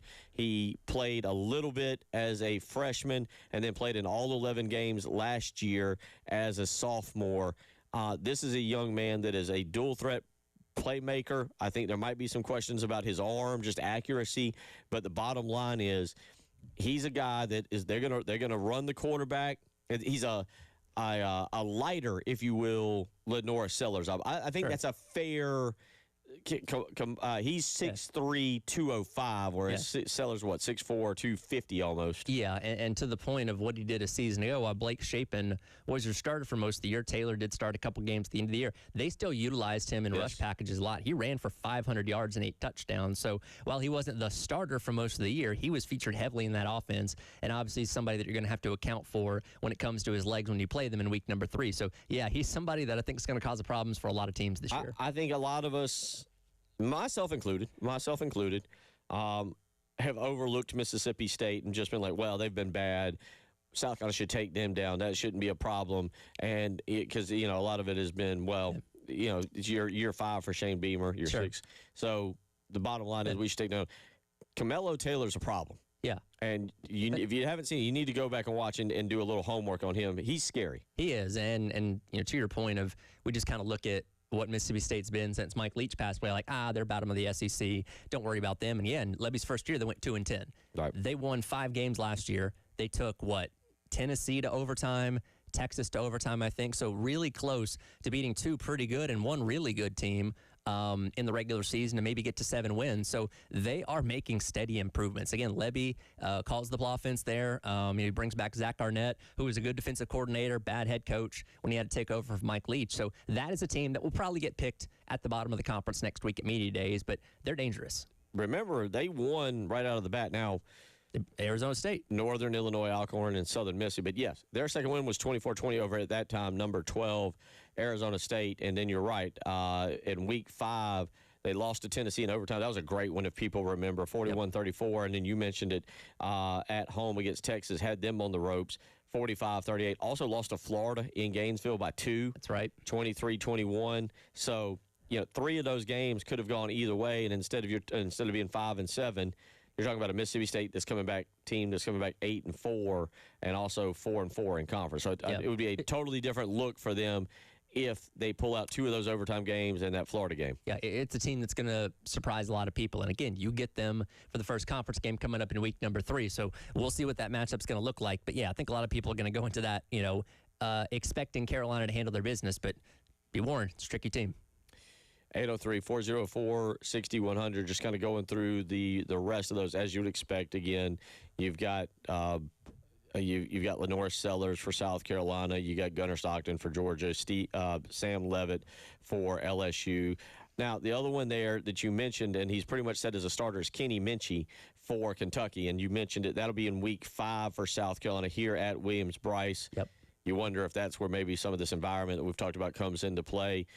Originally, he was at Notre Dame, got beaten out by C.J. Carr. Might have been the right move. He was going to go to Nebraska and then flipped to Kentucky at the very end. But there's not a whole lot known about Kenny Minchey. Sure. And again, Will Stein was a really good offensive coordinator. This is going to be the opposite of what Kentucky was for a long time. This is a team that's going to come in and probably score a fair amount of points, which, again, we'll have to get used to saying that about Kentucky. But, again, we just don't have enough tape on Kenny Minchey to really know what he's capable of, and we'll see how Will Stein takes advantage of his talents when they come in here. You just weren't around for the Tim Couch days, the Hal Mummy days where they threw it around all over the field. I've seen the highlights. I'm familiar enough with it. 803-404-6100 is how you can weigh in when we come back. We'll wrap up the hour and talk a little bit about a coach that a little over a decade ago, at the end of 2015, South Carolina fans were begging to be their next head coach. And basically 10 years later, boy, has the ride for him been a lot of fun. We'll talk about it. It is the Halftime Show. Yeah, mine kicked it. Yeah.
We're wrapping up hour number 2 on a fun afternoon. A lot of college football talk from South Carolina to Clemson. That's probably the most we've talked Clemson football in the full year we've done the show. Well, in this ACC Media Days for the next couple of days, I'll try and see what I can find that pops up from who spoke today. I forgot. I know like Cristobal and Norvell and stuff like that, but I'll see if anything interesting from that pops up for tomorrow. And, yeah, like last week with Big 12, there's always interesting news and things. Talked about the tiebreaker earlier, and next week, SEC Media Days. After that, Big 10 to wrap up the month, and boom, then we're at preseason camp. Was it Jay yesterday? I think it was Jay that was saying that he was kind of enjoyed the SEC Media Day being moved a week back because it'll ease the trade. You don't have that one dull week in between media days and Shane Beamer talking. We'll go straight from next week into whatever Shane Beamer's like local. So Dabo had his yesterday, or Monday, was it yesterday? And then Shane will have his not next week, but the week after, typically on a Thursday. And that's where we all go out there and play a little golf, hit the golf ball around. Yeah. And talk. We'll do all our shows from out there. And then you'll have practice going. That's right. And then the full countdown. And that leads me to say what, from tomorrow night, 16th, the Hall of Fame game is not on the 30th, is it? It's on like August. So the next week. It's the next week. Yeah, because everything's with the way that Labor Day falls. Everything is pushed a week or a few days back. The following, because of the calendar and stuff. Yeah, the 6th I think is that Thursday. So that would be Hall of Fame. So, all right, 3 weeks from tomorrow, we get football. You get That's football. 803-404-6100. How you can weigh in. You weren't around for this. I was doing radio. So much like the baseball search, in the fall of 2015, Steve Spurrier in October steps away. Right. Doesn't work. The more we've heard stories, the more it makes sense. Back then, it made no sense. And it was kind of like you're ducking and running from beatings you're going to take from a couple teams. Sure. But South Carolina had to have a coaching search. Now, rumors. I don't know if this is true or not. Rumors were, and if y'all do remember this part is true, at the end of the 2014 season, after Clemson beat South Carolina up in Memorial Stadium, Steve Spurrier came back and tried to retire at that point. They talked him out of it. Excuse me. They tried to talk him out of it. That then led to the offseason where he made the 2-3 more year coaching comment, which then seemed to start the whole process. Which was the perfect fuel every opposing team wanted to recruit against you. So, but during the end of the 24 season, supposedly there had been some messaging between Ray Tanner and Steve Spurrier that Spurrier was contemplating. Remember, 2014 was bad. You blew the huge lead against Tennessee. Spurrier kind of freaked out, had about the 49-second press conference and everything. So it has been my understanding that Tanner started to formulate a little bit of a plan, just in case. At the top of his list was Ohio State offensive coordinator, at that point, Tom Herman. Correct. Herman would then go to Houston. In 2015, South Carolina has an opening. Now, here's that. Do you know how this went? I think I've heard y'all talking about it, but fill me in again. So Herman becomes candidate number 1 by and far. And rumors begin to circulate that Herman is ready to take the job. He's going to take the job. I even had one, this is where you don't trust always inside sources, say that the garage is open and the car's halfway in. They just got to finish off the job, and he's the next head coach. Okay. All right, that's a unique way of describing it. But sure. Heath Klein went as far as to go to a Houston game during a bye week to watch Herman's team play. And must be nice when you're single, or he's not single, but he has no kids, and him and Mandy could kind of do what they want to do. Sure. But he went to Houston to watch a game. I mean, Tyler, like at that time, then the rumor, I have no idea, South Carolina lost to the Citadel. Yep. And Tom Herman took one look again and said, nah. Big rebuild. Big rebuild. And South Carolina, as we all know, would end up hiring Will Muschamp. But at that time, there was also a lot of rumors that Tom Herman was waiting on the Texas job, which supposedly was his dream job. He obviously would get that job a few years later. But at that point, he was the highest of high commodities. He was the next big thing. He was it. I will say this again. After Georgia parted ways with Mark Richt after the 2015 season, I was in the Tom Herman camp of like, hey, let's hire this guy. Offense, yeah, baby. Let's score 40 points a game. I was satisfied with Kirby Smart, but I was like, man, I'd like to see Tom Herman. Obviously, we know what happened since then. But, yeah, he was the hot name no matter where you looked in terms of that 2-year cycle of where he might go. And, again, like you said, obviously he ends up getting the Texas job. Folks, Tom Herman, 10 years later, has gone through Texas, and that didn't work out even close to what they hoped. They weren't back. He went to Florida Atlantic. That was bad. That didn't work out or even be close. He will now be not an administrative, but an off-the-field assistant, an analyst at Florida State University. Yeah, he'll be in a closet watching tape type thing, making $30K or $40K a year. He's paid well already. He's compensated. That's fine. It just goes to show you there's no hire that's a sure thing. That's right. Tom Herman was supposed to be, especially at Texas, was supposed to be the surest of the sure things, and it didn't work out. And then Florida Atlantic, you thought, well, this maybe is a little more his speed. That didn't work out. And now, hey, Tom, bring the coffee. Get the coffee down here. And then check out that offensive game tape. Hour 3 on the way.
final hour of the Wednesday program.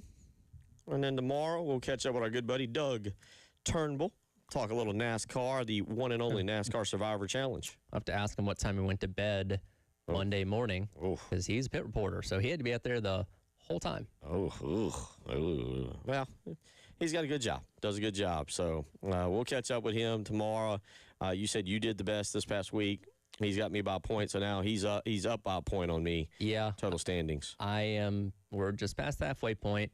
I'm slowly putting myself in position. Okay. A lot of racing left to go. Again, we're using up a lot of good guys. Right. So this final 10 races or so is going to be real interesting when you have to go to the bench of, all right, is it time for me to use Cody Ware now? Are we only doing 10 more races? No. We're doing all the way to the end of the season. Okay. But there's 16 races left. So the chase starts with 10 races to go. Okay. But again, we're still doing 36 for 36 in terms of picks. So, the guys you haven't picked yet, those are going to be your picks as we get down to the nitty-gritty of the last couple races. So you might have a lead, but if you start coming in last every single time, it's going to go away. I'm just looking. I got Briscoe, Buescher. Let's see, I got Cindric, Dillon. Let's see, of people that I would say I got Cindric, Dillon. I got Ty Dillon, too. I got Buescher and Briscoe. I feel like that's a solid 5. Got some solid guys. And then you start getting down there. I got Logano. Logano's got to win one at some point, right? Yeah, he's having a tough year. Is that okay? So what was that 6 I just rattled off? Then there's the other ones as you just mentioned. Sure. The Cole Custers, the Riley Herbsts, the Todd Gillens, and Josh Berry's, and yes, as you mentioned, who was that? You just, Cody Ware. Yes, and the Cody Ware. So I have to go. We have to kind of go through. Nobody's taking John Hunter Nemechek yet. Not yet. Or Todd Gillen. So anyway, nobody's taking Joey Logano yet this year. He's having a tough year. Yeah, that's interesting though. All right, that'll be tomorrow. We'll catch up with Doug Turnbull as always on a Thursday. Prepare for that. 803-404-6100. A couple of y'all text in on several different topics. Going back to the athletic article and on wide receivers. I'm going to get into that on the next segment because there's a name on the Athletics top 25 senior wide receiver list that I found just shocking. But his name is being mentioned more and more prominently. But under top receivers available for the draft, Bryant Westcoat checks in at number 5. It said best trait is gliding speed. Text away and it said gliding speed is what Randy Moss used to do to people. I can kind of see that. Okay, all right, good analogy. I get with that. I see that perfectly. It's like very fluid type of speed. It's effortless. Just kind of glides up and down the field, running routes and stuff like that. Okay, I get it. Our buddy Rooster P from somewhere in Georgia said, did Shane promise to make the playoff this year after last year's results, or am I wrong? If that doesn't happen and we win 8 games, will change survive after that? You are wrong. It's on the wrong. You're on the wrong. He actually promised that we would all. He actually didn't. All he technically said is we would be watching. Yes. If you want to break it down, and you want to be, if you want to go technically, all he said is we'd be watching to see where we are ranked. He didn't say we'd be ranked. He didn't say we'd make the playoff. He just said you'd be watching to see where we're ranked. So technically, you could be 26, 27, 28 and seeing if you're 23, 24, 25. I'm just giving you the technicality if you want. He's basically anticipating you're going to be good enough to be in the conversation of being 25th or 10th or 15th or whatever it may be. So, yes, technically speaking, he did not say, well, we're definitely going to be in the playoff this time next year. However, the way people interpreted that was that he said something along those lines. No, he definitely didn't say make the playoff. He definitely did not say that. And if you want to get technical about it, all he says we'd be watching to see where we were ranked. Yeah. Now, you could be watching and not get ranked. But you were watching. But you have a strong case to be in the top 25. So, yes, he did leave things a little open-ended there if we're going to be very specific. Again, you may not be ranked. And if you watched, he'll be like, see, you watched. Yeah, you watched. We weren't ranked, but you tuned in because you thought we might be. You tuned in. Yeah, see? So there's your Their Rooster P is your technicality. And by the way, 8-4. No, they're not. I guess we'll go back down this path later on. I'm of the opinion if they go 6-6, I don't think there's a change. I'm not saying that. But for those of you, before you lose your mind, I'm not saying it's right. I'm not saying it should be acceptable. I'm not saying it's a good season or whatever. My opinion is if he gets to 6-6, he's the head coach. He's back for his 7th season in 2027. Yeah, I think, as I've said many times, you also have to take into account what do those 6 losses look like? Yeah. Because there's a difference between losing tight one-score games to Alabama and A&M and Georgia and getting your doors blown off. So there is some, a variance there. But, yeah, I think getting back to a bowl game is kind of the bare minimum standard and probably is enough to keep him around if that happens this year. We'll see again. Another texter weighs in and says, since y'all are talking ACC, who is out first, Belichick or Norvell? You want to tell? I think that's an easy. I actually think it's an easy answer based on what I've been reading. But you want to? I'd probably go with Norvell. I go Belichick. You think Belichick? Okay. I'm not sure if Florida, even this year, Florida State has. I haven't gone. I'm not going to be a CPA or I'm not going to get into the deep dive of Florida State's financials. But if you've paid attention, Florida State financially is in a lot of they're living paycheck to paycheck, and Norvell's buyout, even though it continues to drop, if they're 2-10, that might change. If they're 3-9, I think if he gets anywhere close to 5-7 again, I don't know if they financially can make the move just yet. Interesting. The way you read it. Yeah. Belichick, I could see Belichick, if he gets off to a bad start, if they're having I can see Belichick throwing his hands up and being like, I'm done. Yeah. But I don't know how that's going to go. Not wanting to further damage his reputation. Right. Yeah. And it's very well, Belichick's not here to just coach some football games. I think he really, truly wants to win a championship. And if he goes 6-6 or 7-5, and if he takes any stock of what's around him is like, I can't win a championship, I'm done. Yeah. I'm not going to do this at my age. I can go do whatever it is Belichick does when he's away from football, or be a commentator. I don't see it. I don't know if he'd be the best commentator personally. I think have some personality for that. No, but I think he definitely also would prefer to be back in the NFL in some way, shape, or form. So there's that as well. 803-404-6100, how you can weigh in. Also, last night you had the All-Star game. You made it through several innings. I got to about 5. It was boring. It was there. It was boring. It just wasn't. It just. I tried to get into it. You're right. The opening, the intros were really good. Sure. Philly did a good job of booing everybody but their own players. Yep. Especially the Braves players really got on them. But yeah, once you got into the game, the National League gets 3 hit by the American League pitchers, 4-0. 3 of those coming in the first inning. But again, it was a game, and it was.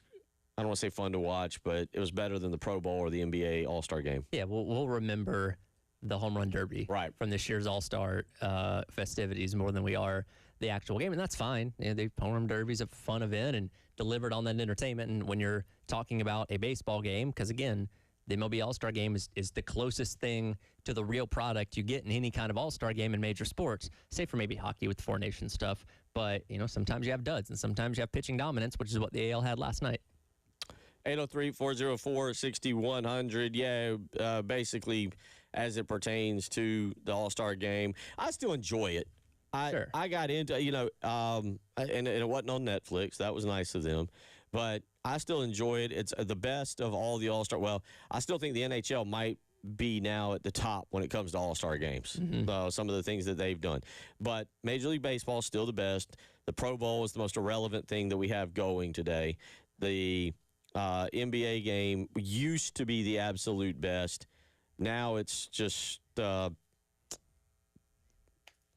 it's pretty darn close to the Pro Bowl. Yeah, to be quite honest, the NBA All-Star game, and that's a shame. Yeah, because nobody's trying to play defense. Nobody wants to get hurt, which I get. But yeah, they've experimented with so many different formats and shortening the games and divvying up teams, and it's just like unfortunately the toothpaste is out of the tube, and you're probably never going to get anything good and entertaining the way that it used to be, because everybody's like, well, I'm more interested in being in better shape for the second half of the season than I am for an All-Star game.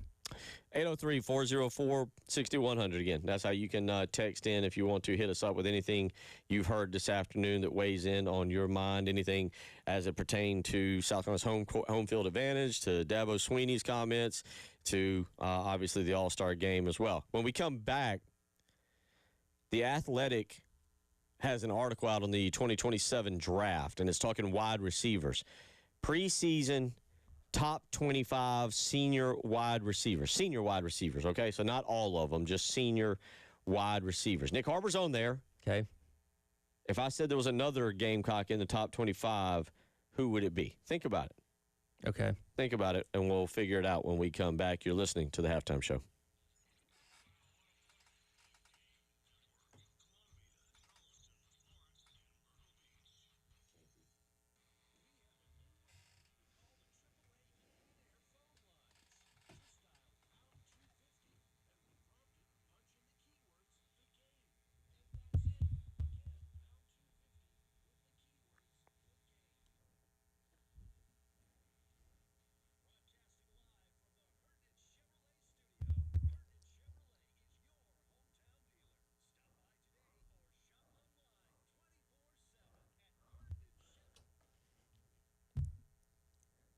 Time right here for our friends over at Canty Foundation Specialist. We've had a lot of rain come through the Midlands area over these past couple weeks, and if you have an open crawl space under your home and recently experienced one of those storms, you might end up with some standing water under there. Standing water underneath your home and your crawl space can create a litany of problems like mold and mildew. It can even affect the air that you and your family breathe in your home, because about half the air that comes into your home does come from your crawl space. That's where our friends at Canty Foundation Specialist come in. Go online to schedule your appointment today at cantycanfixit.com. They'll send a professional to your home to evaluate your home's crawl space and foundation issues, get them fixed, and your family can live worry-free going forward. Again, do not hesitate. Those crawl space issues will only continue to get worse. Go online to cantycanfixit.com. Schedule your appointment with Canty Foundation Specialist today.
So I was on the Chuck Oliver show earlier today with Chuck and Heath, and I was asked about Nick Harbor.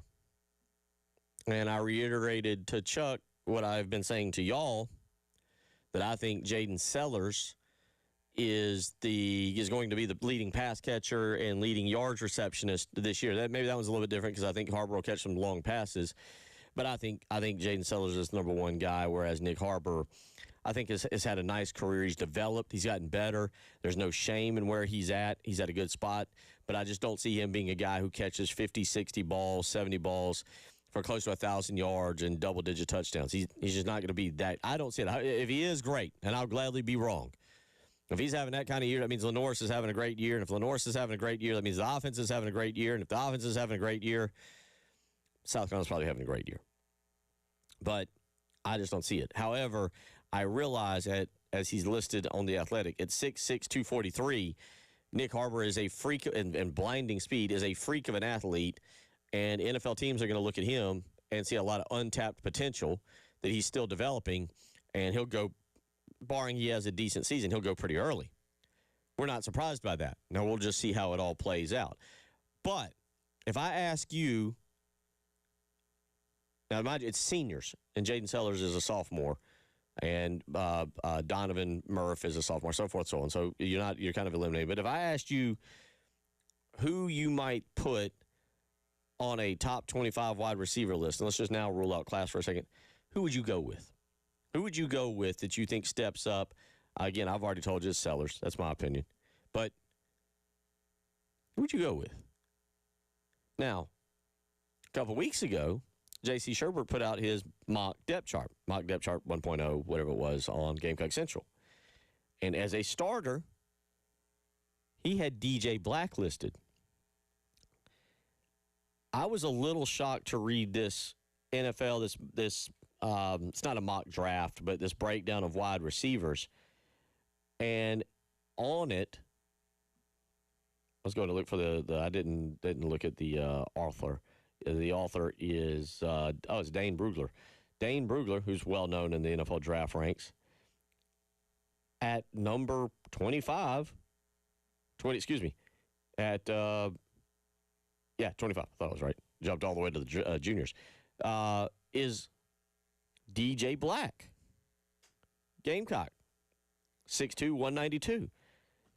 If you've looked, there has been certain people that have had DJ Black in the starting lineup who are expecting some things from DJ Black.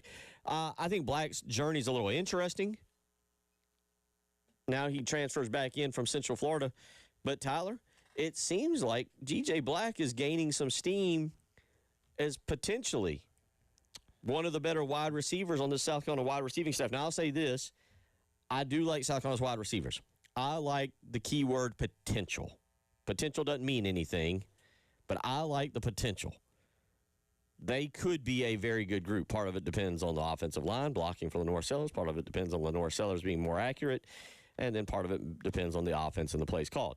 But I do like this. But I am a little surprised to see DJ Black getting some of the love that he's getting, given what I thought some other wide receivers might be stepping up to do. Yeah, it's kind of in line with what wrote on the Big Spur, Gamecock Central, and stuff like that. Like, he's a guy that's turning a lot of heads so far. And again, he's been around college football for a very long time, so he's got experience. Maybe the production isn't super duper high compared to some of the other guys that are coming in here, but he's somebody that seems to be kind of creating a lot of buzz, and we'll see if that translates coming into the upcoming season. I feel like there's always one guy, whether it be at the spring game or just in the spring session in general, that generates a lot of buzz and doesn't do a whole lot when the season gets here. Maybe that's DJ Black. I don't know, but again, it falls in line with what we've been hearing from the people inside in the know, that this guy could play a significant role in this offense.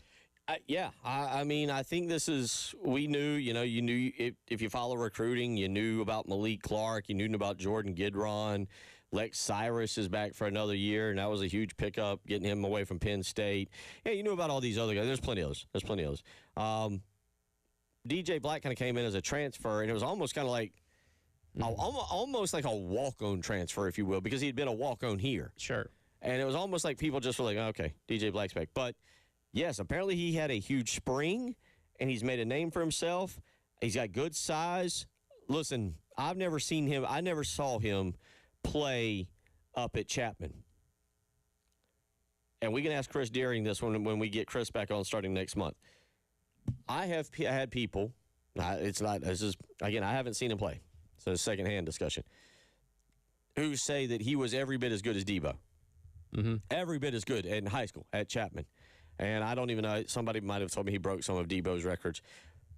But again, I'm interested to see the fact that this young man, and you look at his story, and if he succeeds, if he has a very good year and gets drafted, the story of DJ Black is actually wild, and it's very successful in where he started, where he's gone, where he went, and how he's come back.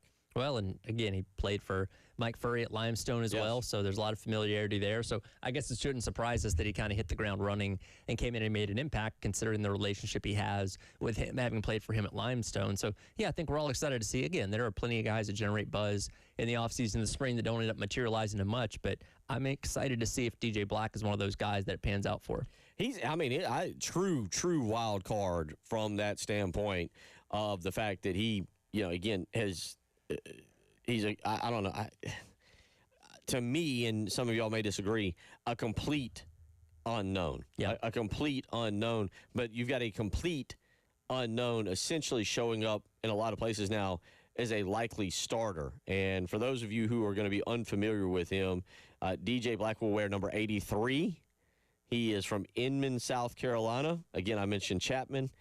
You're right. He opened his career at Limestone. That was in 2021. He then walked on at South Carolina. I don't even know if he played a game at Limestone. He might have left before. No, he transferred. Oh, wow. I didn't realize this. He transferred from South Carolina initially. Yeah, he started his career here. I had it backwards. Yeah, and then Limestone shut down the program, so he transferred to UCF. UCF. And last year had 22 catches, 273 yards, and two touchdowns. So it's not like he comes into the season with these record-breaking numbers, these huge numbers. But apparently, again, now looking at this list, this is seniors only. Yep, seniors only. So throw out Jeremiah Smith. Evan Stewart at Oregon is listed as the number one senior wide receiver. Cooper Barkgate is number 2 from Miami. Omarion Miller at Arizona State. Eric Singleton Jr. at Florida, and Deuce Robinson at Florida State is your top 5 senior wide receivers. Nick Harbor checks in at number 8. Yeah, he's a senior now that I thought about it. But, yeah, I mean, it's a pretty good collection of talent there. Now, obviously, Harbor still has to prove himself compared to some of those other guys, but I don't think we'd be shocked if that happens. Again, the top 5 wide receivers overall, no surprise at number 1, Jeremiah Smith, who's just supposed to be the second coming, basically, even though he's not Randy Moss's height. But Jeremiah Smith is really, from what I feel like, is the second coming of the next greatest receiver ever in the history of football at all levels. Yeah, we'll see. He's number 1. Number 2 on the list is a guy that I think is really interesting because this is all about potential. Cam Coleman from Oklahoma. He's now at Auburn. Now he's at Texas. I remember his recruitment, and it was kind of crazy and wild, and they landed a guy who was an exceptional guy, supposed to be a complete game changer. And when he's had opportunities, he's been really, really good, but he hasn't gotten a lot of opportunities, hadn't played with a good quarterback. It's going to be really interesting to see him in the Texas offense that Sarkisian puts together with a guy like Arch Manning. And I want to say, did he originally commit to Alabama and then flip in the offseason? I feel like that happened. Might have. Yeah, because, again, he was at Auburn, not good enough quarterback play. I'm pretty sure he committed to Alabama and then flipped to Texas. The transfer portal. Yeah, in the portal. Yeah, you might be right on that. I don't quite remember. He's been a kind of an interesting one to kind of follow in his career because, again, if you go back and you look at him through his career, through his first 2 seasons, 708 yards receiving last year. Last year alone, when Auburn couldn't figure out the quarterback situation, 56 catches, 708 yards, 5 touchdowns. I got to admit, for what Auburn was dealing with at quarterback, that's pretty impressive. His freshman year, though, again, solid numbers. 37 catches, 598 yards, and 8 touchdowns. So for his career, you've got 93 catches and 13 touchdowns.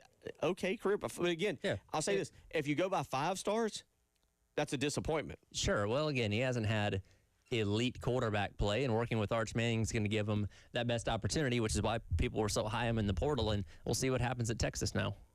Number 3 on the list is Charlie Becker from Indiana. I knew Becker was good. Yeah. I know that he's good. I was a little surprised he was that high. That's where I was. Nick Marsh from Indiana, number 4 on that list. And Clemson's own Bryant Westco Jr. checks in at number 5. And obviously Westco's going to team with TJ Moore to give Clemson a dynamic duo to help out whomever the quarterback is, whether it's Fazina or Tate Reynolds. And that could go a long way to how they perform this year. 803-404-6100. That's how you can weigh in. We'll come back, get into a few other things here that we've been discussing throughout the afternoon. You're listening to The Halftime Show.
2:32 on the 15th of July, a Wednesday. Hope you're doing well out there. We've covered everything from South Carolina and Williams-Brice Stadium to Dabo Swinney and Clemson to the ACC, and some things said by Jim Phillips, commissioner of the ACC this afternoon, all the way to the guy that I'm going to get back into now, Paul Mainieri. And if you're just tuning in, I know I said it. That's the way I said it back in April. So we're going to put Paul Mainieri to bed. We're going to put Paul out of here. We're not going to discuss him anymore. We're going to move on. That era, that 80 games is over with. It was stunk. The worst ever in South Carolina baseball history. It didn't make sense. None of it made sense. It just, the disconnect between all parties involved, fans and team, players and coaches, players, everything. It was such a disconnect, and it's easy to say, well, Paul Mainieri took over a bad situation, and it just didn't work out. He did lose players. He is right. There is an element of truth, a small element of truth about South Carolina having some weaknesses that he walked into because they lost guys like Cole Messina. They lost some players the final year of Mark Kingston. And so there is an element of truth. Now, it's not as great. It's not as dramatic as he makes it out to be. He makes it out to say, like, South Carolina was a bottom dweller in the league when he took over. But, no, this was a team that was coming off making a regional.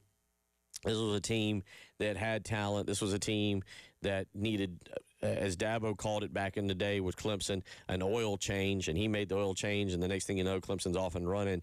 This was a program that just needed a new set of eyes, a fresh new voice, and Paul Mainieri, with his championship background, his pedigree, seemed like a good hire. You really, honestly, I don't know what the vetting process was like, and I know it sounds like I'm defending Ray Tanner. On paper, you go, if Paul Mainieri wants the job, all right. You would need some no's from a few other people. I don't know, where South Carolina went with Tom Walters and with the East Carolina coach. I think it was Craig. I can't remember his name, but who's now since retired. But there was other coaches in play, and I'm not saying Mainieri should have been at the top of the list. But when you hired him, you looked at his pedigree, you looked at his background, you went, okay, this isn't. We can do a lot worse. He's got experience. He's got SEC experience. He's got a national championship. So I can't, without knowing all the details, I can't fault Ray Tanner that much for this hire because, again, on paper, not obviously anywhere else, it just seemed like at worst case, South Carolina's baseball program would be steady, would make it to regionals. Maybe they wouldn't get over the top and start making supers and College World Series, but they'd be steady. Far from it. Far from it. Worst year in South Carolina history 2 years ago. And very well may have been on the way to topping that this year. Monty Lee, to his credit, gets to 7 conference victories, an improvement, again, if you will. But kind of just in terms of complete embarrassment, saves the day. Because South Carolina, at the beginning of this year under Paul Mainieri, was getting embarrassed. And for a program with the blue blood stature, with the history of South Carolina baseball, being embarrassed is truly being embarrassed. Truly being a running joke of college baseball. And at the point South Carolina passed being a joke, they were being pitied. Man, look at this once great program is now. I think it was Mississippi State who came in and just said, it's sad. It's sad. South Carolina baseball is just sad. So whatever happened, it didn't work. And when it doesn't work, things don't work.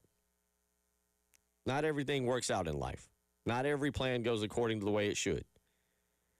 But when it doesn't work to this level, the best thing that when you walk away is to keep your trap shut and let it be.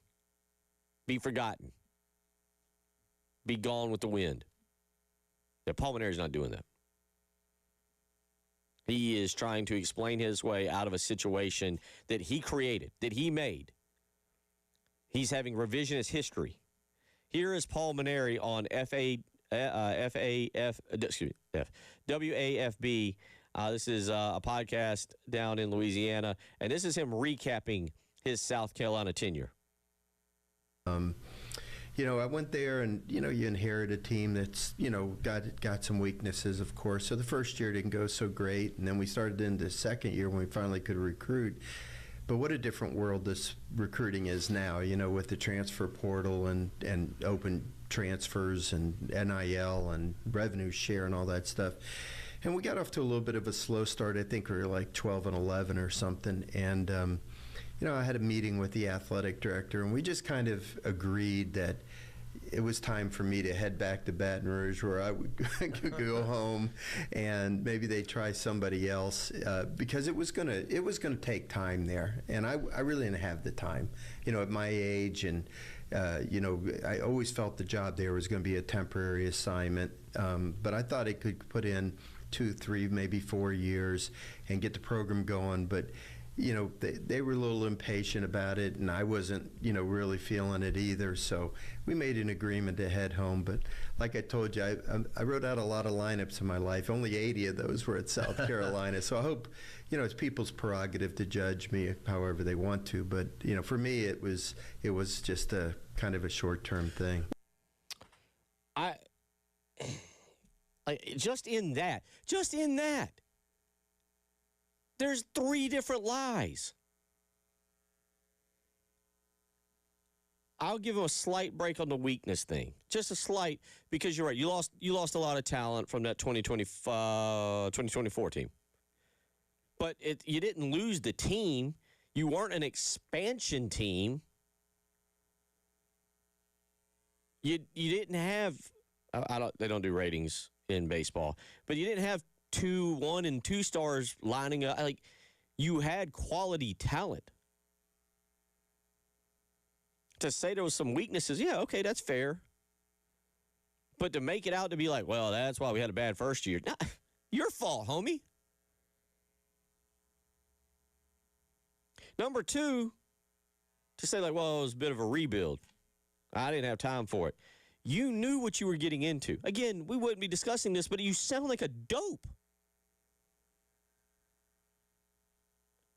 There is zero accountability here. And I didn't know Paul Mainieri from Paul Mainieri. What was it? Peter, Paul, and Mary. Maybe that's what we should call him now. I didn't know Paul Mainieri from Adam on the Street. When I first listened to him in the preseason of before 2025, I kind of respected him. I was like, oh, okay. And now you listen to him and you're like, this is an old man just trying to save his skin from one of the most embarrassing coaching jobs ever in college baseball. Ever.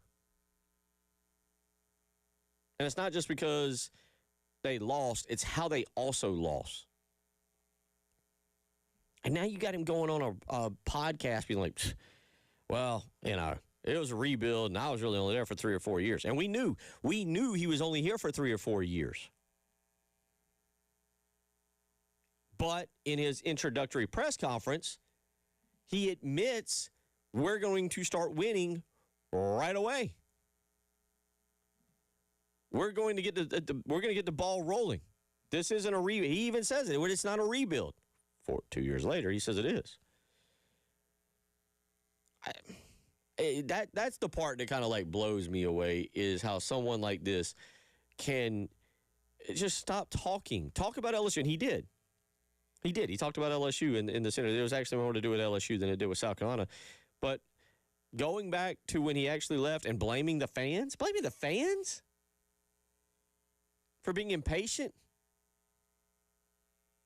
He also talked about being happy about not taking the team back to Baton Rouge. Here's what he had to say about South Carolina having to play at LSU last year, and now he was happy afterwards that he didn't have to go on that trip. I'm extremely glad that I did not have to bring a team to coach here at LSU. I love LSU, and I always will. It's a big part of my life. I went to school here. I met my wife here. I coached the team for 15 years, gave it everything I had. And last year, my first year at South Carolina, LSU came to play. That's right. There, and it was the most awkward feeling that I could even imagine. We won the first game of the series, and it wasn't like special to me to beat LSU or anything like that. You know, I mean, I looked across the diamond and I saw guys like Jake Brown and Steve Milam, all these guys that I had recruited to LSU when they were younger. Didn't coach them while they were here, but still had special feelings for them. And I don't know if I'm a softie or what, but I root for LSU, and I always will. But at the same time, I had a job to do. But when I left, you know, before the season was over, when I left South Carolina by mutual agreement, one thing that I looked at the silver lining, I said, well, at least I don't have to take a team to Alec Box Stadium. I didn't want to do that. That was. And I truthfully, you know, back in the day, y'all remember Eddie Fogler didn't want to play North Carolina. He kind of nixed the, what was this, like the Dr. Pepper Challenge or something in Charlotte. He didn't want to play Dean Smith. He didn't want to play North Carolina. It stunk. I like it when South Carolina, that might have been the last time the Gamecocks and the Tar Heels, they might have played each other once since then in a preseason tournament, but that was like the last time, I think, 91 or 92. I will admit one of my greatest South Carolina memories is being 9 or 10, I guess, 10 or 11, and South Carolina beating North Carolina up in Charlotte. But if you remember, Eddie Fogler didn't want anything to do with that. He nixed that whole series too, and that's fine. So I do get that. Steve Spurrier, on the other hand, never really talked about going back to Gainesville. But with that being said, I think he relished it because of the way some things went down. I think he relished playing Florida, and today he's a Gator, but he comes back and he supports South Carolina. He was a Gator when he was here. But at that time, his mind, his body, his attitude, everything was devoted to South Carolina. We'll wrap up the show when we come back. It's the Halftime Show.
Final segment of the show. Again, Doug Turnbull, our two NASCAR experts on the station, Doug and Tyler.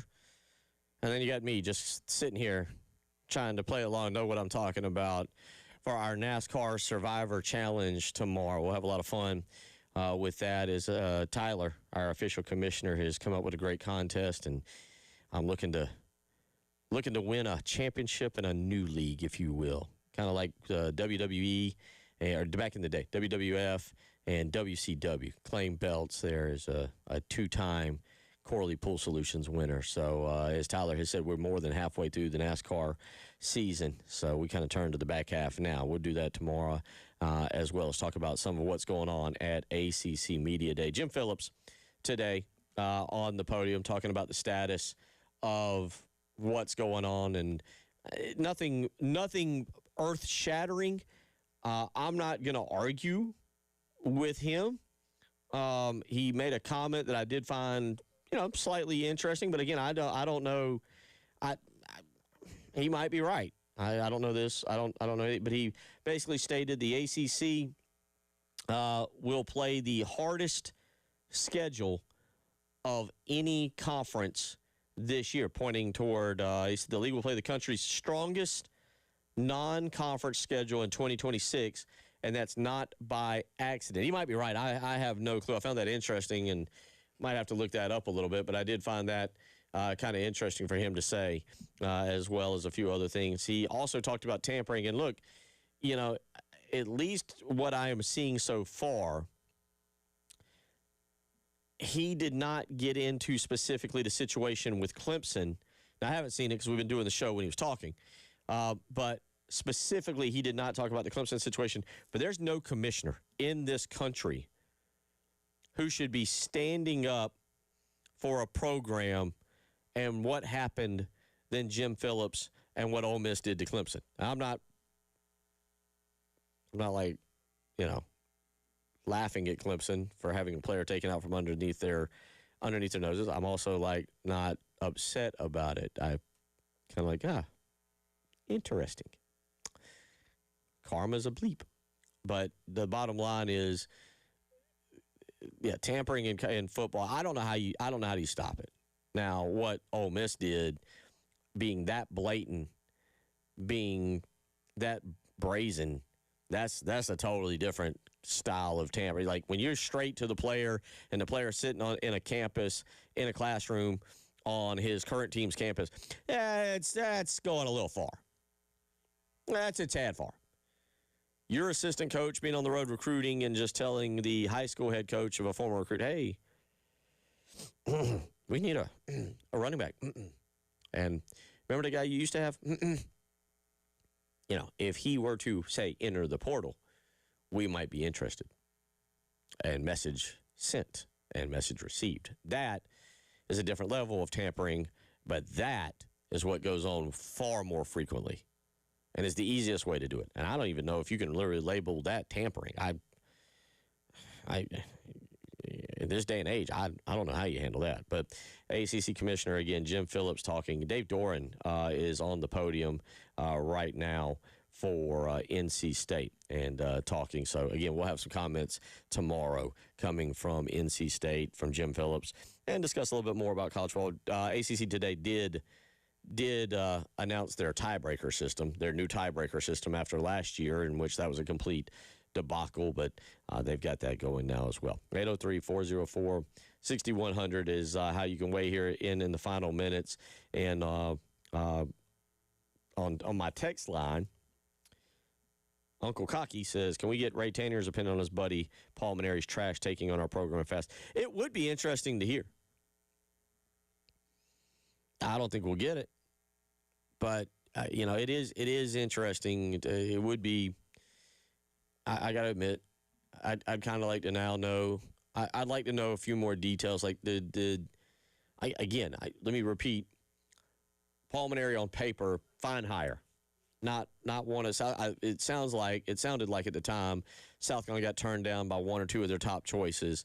They kind of went down the list, and you ended up with Paul Maneri. And when you hired him, you were like, oh, that's not a bad hire. It's an interesting hire, but not a bad hire. championship coach, a lot of victories. Seems like an upstanding gentleman. And boy, ew, 2 years later, we were wrong, way wrong. So anyway, we'll now put Pulmonary, unless he speaks again, unless he goes on another podcast and tries to blame everybody else but himself for the performance of South Carolina, we will put Pulmonary back to bed. We're done with him. But yeah, today you had to kind of analyze and just laugh at him and be like, old man, go home. Stay in Baton Rouge. Wear your purple and gold. Y'all have a great rest of the day. Jay Phillips, I believe, up next. Take care.